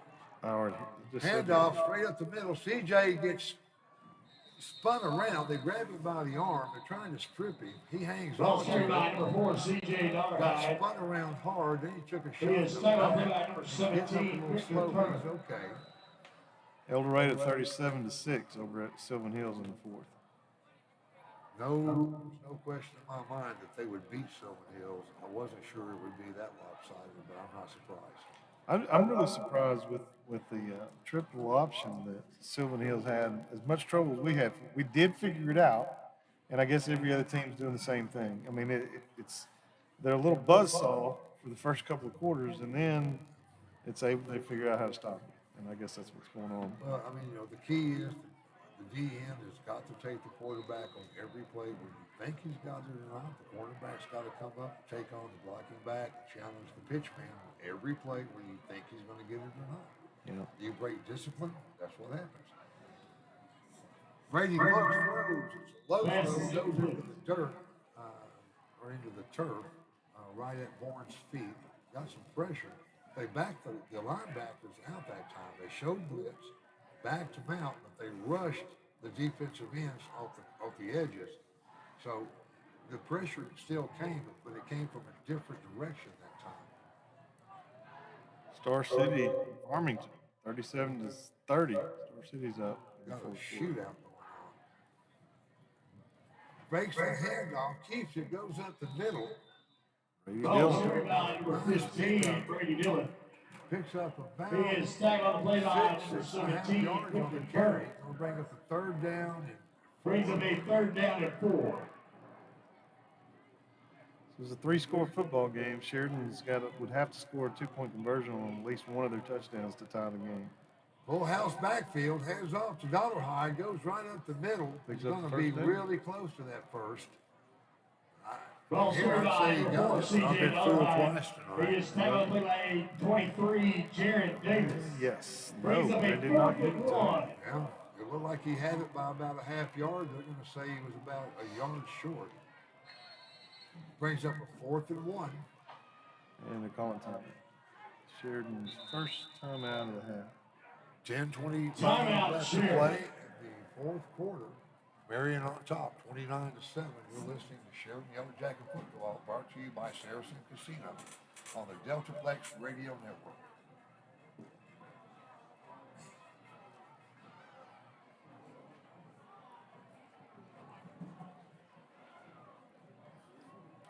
How many times in plays can I say we're better than the score indicates? It's true. It is true, but after 1,000 times, he wants to hear us say it anymore. But it's the honest truth. We really are. The people at home obviously aren't. I mean, they hear that week after week. If they're seeing it, if they're watching the live feed, they got to know. That's why the fans are still here. That's why they've not got up and started leaving 10:25 left in the fourth quarter. I think there's been more belief in this team this season than there has been in a long time because they have played so well. We They are move so the talented. football. We get stops when we need to, and then there comes the turnover. Yeah, the wearing like this one. It's just fourth down. Defensive end shot the gap. You had a timeout, and it was like a busted play. It didn't even look like anything at all went right on that play. So Marion's going to take over on downs. Ball's going to be spotted right at the 26-yard line of Marion. 10:19 to play in the fourth quarter. Marion on top, 29-7. And it looked like Brady had an idea of where he wanted to go. The bandit defensive end over here on the left side shot a gap, got a hand on his foot. Brady stumbled. By the time he straightened up, here was the rest of the Marion defense. Marion's in a full house backfield. Hands off to the tackle gap or B gap over on the right side. Same play they've run all night. Picks up about 3 on the carry. Brings up second down and 7. Jalen Smith on the carry. He is tackled on play made by number 1, Clock Wyatt is T. running. Wyatt T. Brings up second Down down. to 10 minutes to play in the fourth quarter. Same play off tackle. He's going to cut it to the edge. He gets the edge, got the first down. You got to think that even though he ran out of bounds, stop the clock. You got to think that Jalen Marion's Smith on just the going to carry. drive it Tackled out. made by number 17, Have Jace it long as got the Bradshaw. ball. And I got a feeling his coach is probably having a talk with him about going out of bounds. Sure. what are you doing? Why are you running out of bounds? Get back on that field. Just take a knee. Eat the clock. Get to the sideline, take a knee. This First game. down, back at the 38-yard line of Marion. They're driving. Quarterback pulls it down, looks, throws. He's hitting the backfield, but he slips the tackle. He's going to get across the 45, all the way up to about the 47. Cross 45, First down. Jake Smith blitzed in there, had his hands all over him, and still QB was able to split away and pick up 9 yards in the game. Brings up a 2nd down and 1. I have not been that impressed with the line play of Marion. They're skilled players. They've got talent. They're outstanding.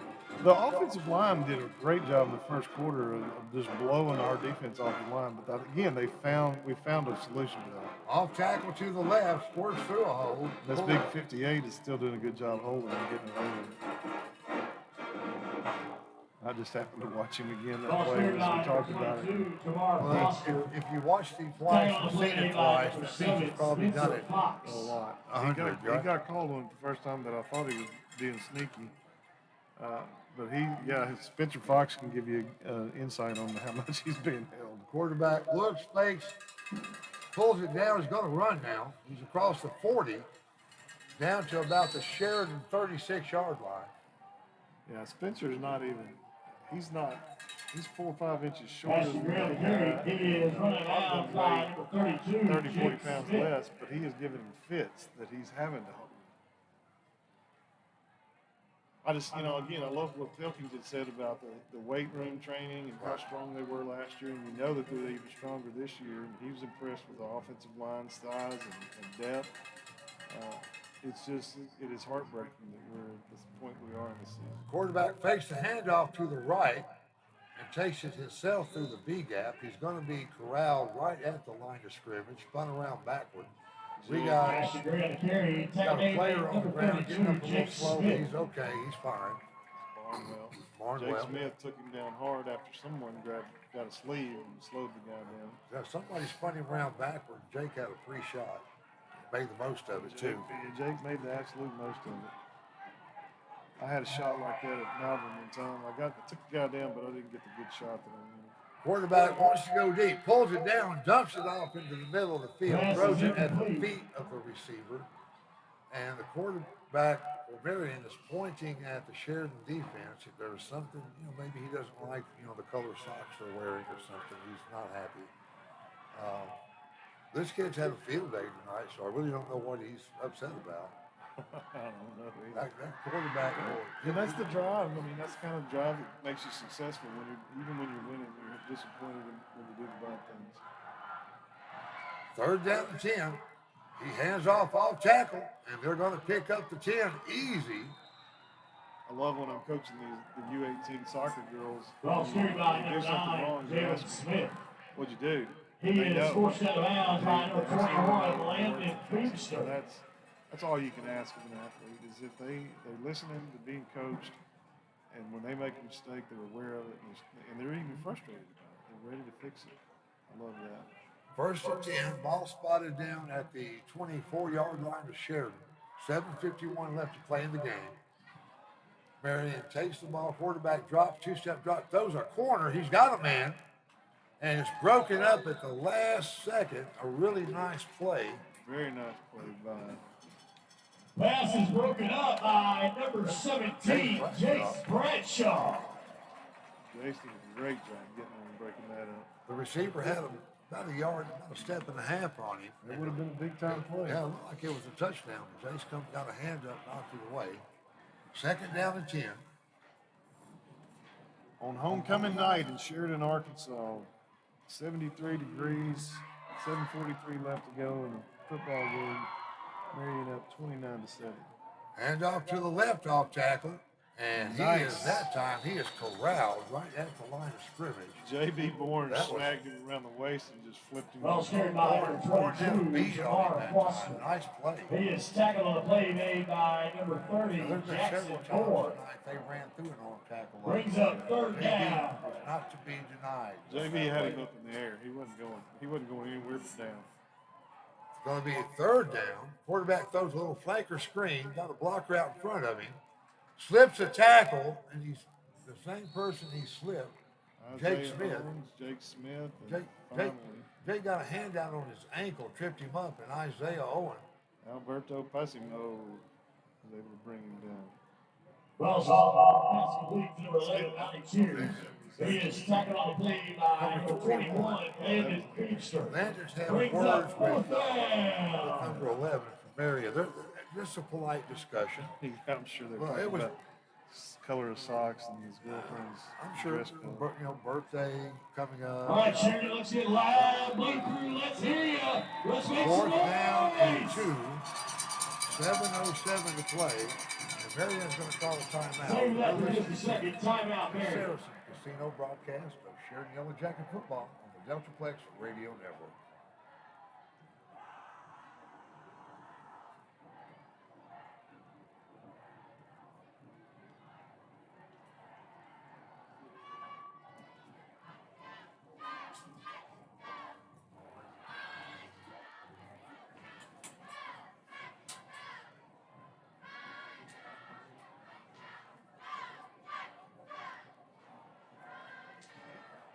Well, you gotta hope that Sylvan Hills gets handled twice, or the kids gotta hope.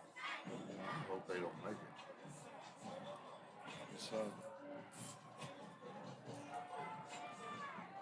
So with fourth down and 2, Marion comes up on the ball. 7 minutes, 7 seconds to play in the game. Enjoying a 29-7 lead over the Yellow Jackets. There's the snap. Hand off tackle. He breaks it to the perimeter. He's going to get the first down easy, and he may get 6. Looks like he did. And he's in. Number 9, Taylor. Marion goes on top. 34-7 with 6:59 to play. And, you know, it can be argued that 21 or 22-7 was already, the proverbial broken back. Boy, that's the dagger through the heart. That it really is. And they are going to kick. Going to be a PAT attempt as opposed to a 2-point conversion. The first 2 touchdowns they scored, they went for 2. There's the snap. Snaps down. Kick is up. And from here it looks good. And it is. And Marion goes on top 35-7 with 6:59. Number 5, Matthew Gurney with the extra point. And with 6:59 to play, now it's a matter of pride. You don't want to be mercy ruled on your homecoming. And it won't take but one more touchdown. One more score is going to do it. It truly is heartbreaking and frustrating. Like we talked about, that this team is not as bad as the record or the score reflects. But it's over. I mean, you can look at the players out there right now on the field. I mean, they're just walking around getting ready for the ball kick. Okay. And I'm going to tell you what really makes me nervous, Stan. You got Benton coming to town next week. That's a tough. I mean, they essentially are 7-8 football team. If you had the mental mindset to stand up and just duke it out with them, punch them in the mouth, but when you've been through a string of losses like we've had, and the last 2 games have been blowouts, your spirit gets bruised.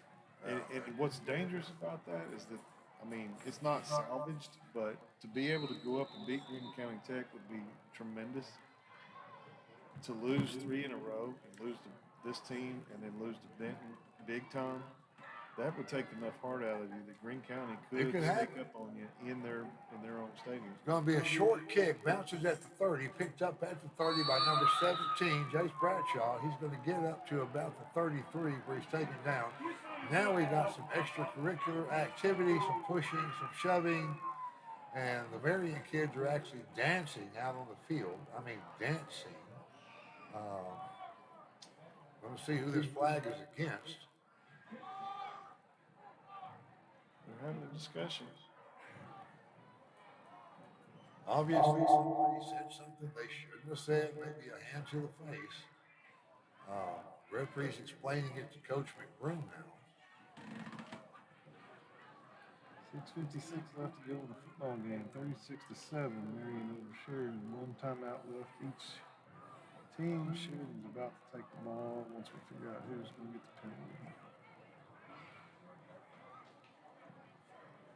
And it looks like Unsportsmanlike conduct against Marion. Unsportsmanlike conduct against Sheridan. Offsetting penalties. Offsetting All will unsportsmanlike be conduct spotted at penalties. the 33-yard line of Sheridan with 6:56 to play, and Will be Sheridan Marion sitting football on top, first and 10. 36-7.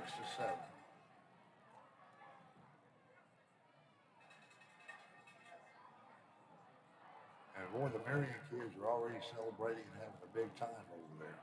This is huge for them. This keeps them in the hunt. Oh, they're going to be in the top 3 of the conference, and still a couple of important games to go. You know, it's unfortunate. The last 3 years, I've felt like Marion was a winnable game every time we've gone into it, more so than probably any other team on the schedule. And it's turned out just about like this all 3 times. Well, I mean, you can point at shot in the foot, shot in the foot, shot in the foot. Oh, You know, yeah. and self-inflicted. It's not that they're overpowering us, man. They're just the teams that are beating us are executing. Like you said, they got 3 plays, 4 plays they're running. They got a featured back and a featured receiver, and they just wear them out. There comes the blitz, and they're going to get to us for about a yard loss on the carry.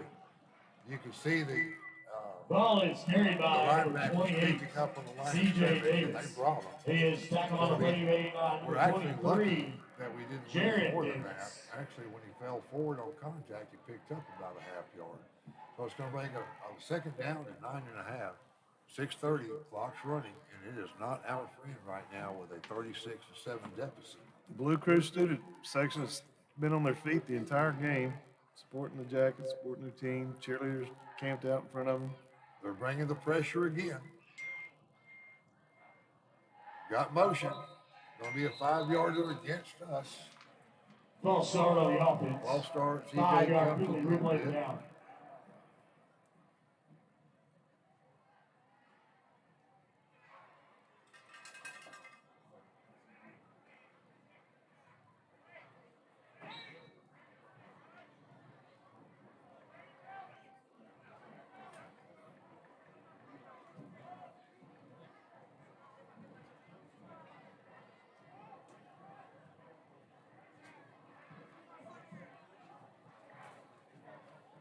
Two wide outs to the right.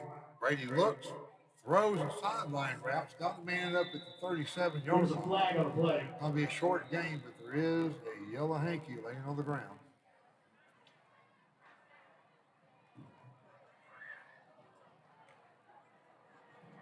Holding on the offense. Holding call against the offense. Going to move us back another county line. When it gets past 20 yards, folks, I just start using, first or third down in the county line. Cause, I mean, by that time, you need a telescope to see where you need to be. Yep. It's about 18 miles.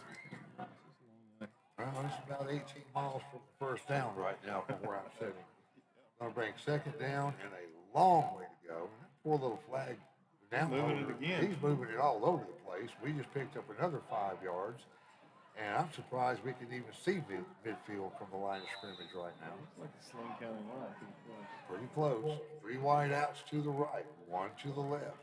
Single set back with the quarterback. Quarterback fakes a quick pitch, throws deep over the middle, had a man, went through his hands, almost picked off by Marion.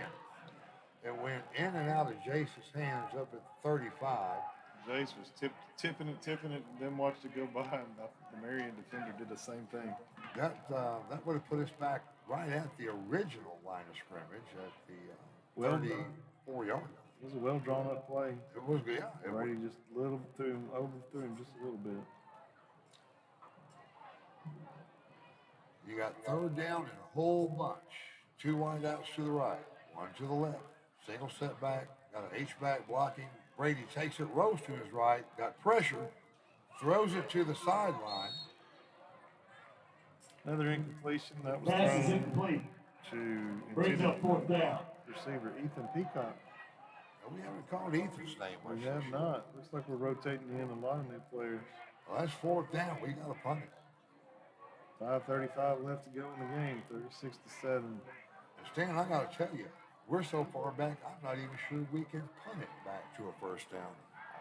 I honestly don't either. I know 10, 20, 30, 36 yards. he's doing a decent job punting. He doesn't have the leg that Jared has. Well, yeah, but you come in you come in because your first teamer is wounded. You come in at the seventh game of the season, Right. and you know the pressure. Well, you've been practicing practice without a lot of pressure at all. And then, It's a low snap. He's got the ball, gets off the kick, wobbly, single for a fair catch back at the 40. makes it to 1 yard. Ball is caught, fair caught by number 5, Matthew Kearney. If he could have added another 3 steps, and called it a first down, we'd be in business. So with 5:29 to play in the fourth quarter, Marion sitting on top, 36-7. Marion takes over inside Sheridan territory with an opportunity to pad that lead, and they put another score on this board. The clock starts running and won't stop. Mason Mangum having a pretty good night as a first-time punter for the high school. Mason stepped up big. He sure has. He's been consistent. He's not, like I say, doesn't have the leg that Jared's got, but he's consistently down the middle, got a little bit of hang time. Marion just had the ball hit him in the very worst place possible, right at the hands, about face high. So it's incomplete on first down, but it was wide open. If he'd have caught that, he'd still be running.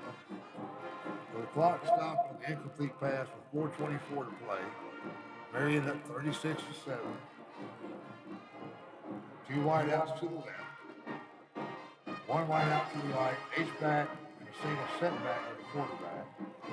No snap, quarterback hands off tackle. Same play they run all night. Nice gain on the play. He's going to pick up about Ball 8 is cleared by number 22. Going to bring up a third down and 2. He is run out of bounds by number 3, Brady Stepped on the Eagle. line 3 yards out. So he can't make up his mind. He Play Sheridan, let's moved do the a down round of marker applause again. for So it's it. third down and 3. And it's not the down marker holder, it's the referee telling him where to put it down at. So the confusion. So with third and 3, quarterback takes a 1-step drop, looks, throws a sideline route, has a man down at the 24-yard line where he's driven out of bounds. That'll be a first down for Marion. That wasn't even his favorite receiver, number 16. And Marion is not taking the foot off the pedal. Latrell Lewis is tackled play by number 17. Percentage pass. He throws the guy standing there Jace waiting for it, Bradshaw. a little high, jumps up, catches it, drops down first down. Clock's running, 5 minutes to play. Sheridan basically playing a cover 2 defense, have 2 safeties out. Throws a deep corner route, and he hauls it in for a touchdown. The same play they scored on late in the second quarter. Right over the shoulder, right in the hands. And he dropped the ball right into the corner of the end zone. A perfect pass, perfect reception. That's a nice Saturday afternoon passing reception.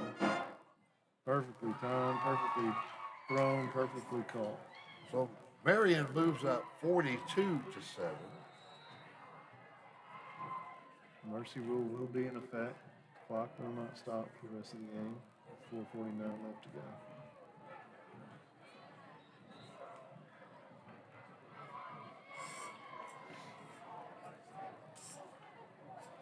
What a great game by our Vulcan Maine. 4:49 to play, 43-7. Heartbreaking way to end a homecoming night. with Brooklyn Road, way to festivities go. and fun and great spirits and parades and pageantry. Just a heartbreaker here at home. You just see the heartbreak. Barnwell coming off the field. And, it's just, you feel for these guys. Well, you're listening to the Saracen Casino broadcast of Sheridan YellowJacket football, brought to you by the Ultraplex Radio Network. I don't know that anybody expected that score. I sure did. I just, and if they had to play tomorrow, I still wouldn't expect it. I wouldn't either. Well, it goes back to that self-inflicted. What Marion has done to us hasn't been as tough as what we've done to ourselves. We made some great plays tonight, and we made some really costly mistakes. Some big plays And that it's- should have been caught. It's like that every week, though. It's execution. It is. It's execution at critical times. Tonight. The nice thing about poor execution is you can improve it. The kick's a line drive, taken back at the 15-yard line, brought up back across the 25 to the 30 where his feet slip out from under him. It is interesting that the kick, every team we play kicks right to To Jacob. that corner. Right It goes to to him, his man. corner. He doesn't even have to move to catch the ball. He gets it. I mean, he's padding his stats. He's having a great season. But it's interesting that they throw to him every time, and he picks up 10, 20, 30 yards a carry. We are officially in the mercy rule period. That's when you reach 35-point advantage over your opponent. The clock does not stop. It shortens the game and theoretically shortens the punishment.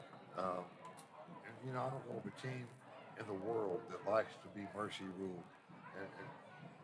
And You know, even the thought of it kind of makes people throw up in their mouths a little bit.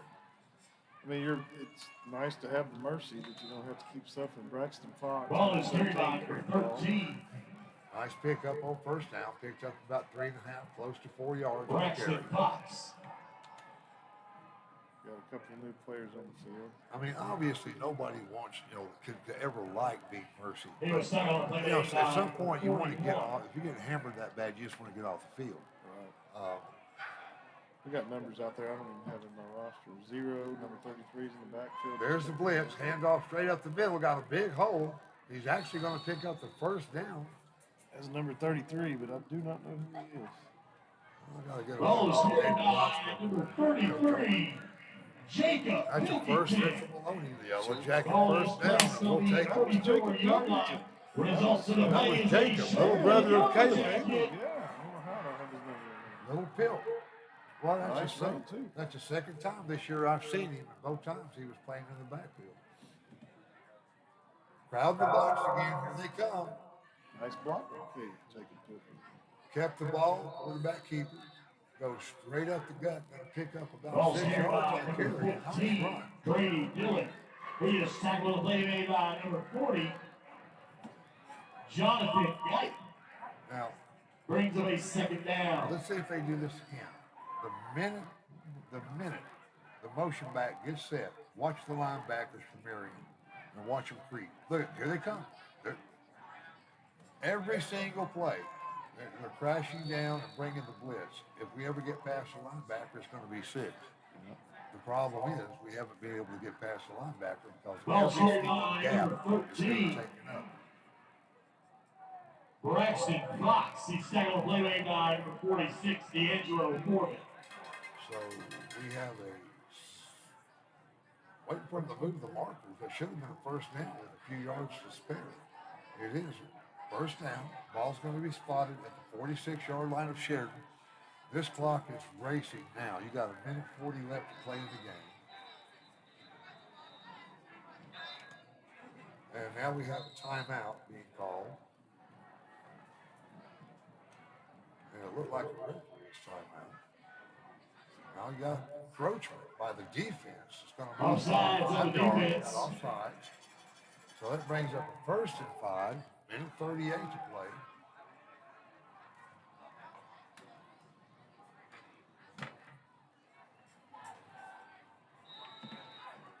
No, it's not running yet. Ladies and gentlemen, we would like to recognize tonight's Charles Woodworth Memorial Award for the outstanding senior player on homecoming night goes to Mr. Brady Ingram.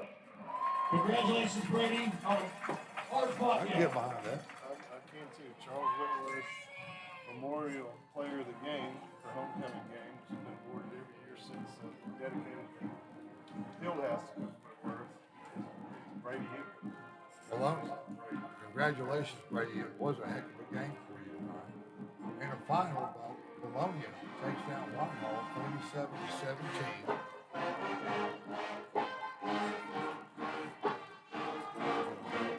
We got about 1 minute post-game show. Maybe.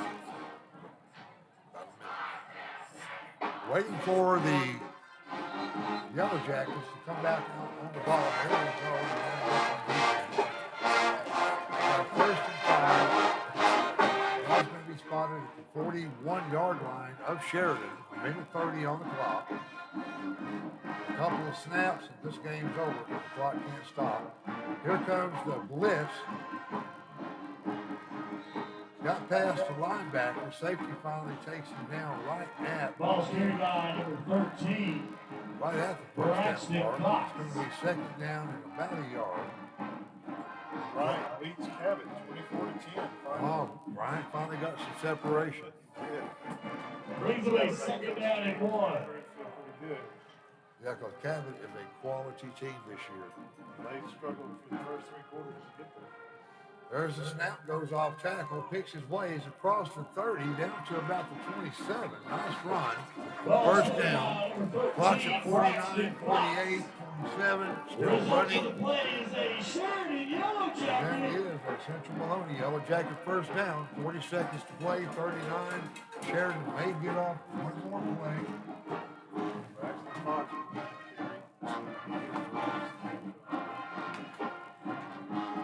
Handoff off tackle to the left side, gets across the 25. Ball carried by number 33. Gonna bring up a Jacob second down and 6. 56. 19 seconds left to play.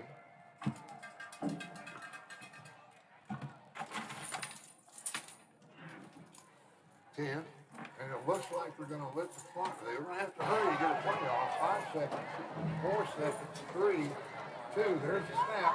Hands off at the middle. That is the game. And that's our ball game. Our final score, Marion 43, Sheridan 7. We thank everybody for coming out and celebrating homecoming with us today.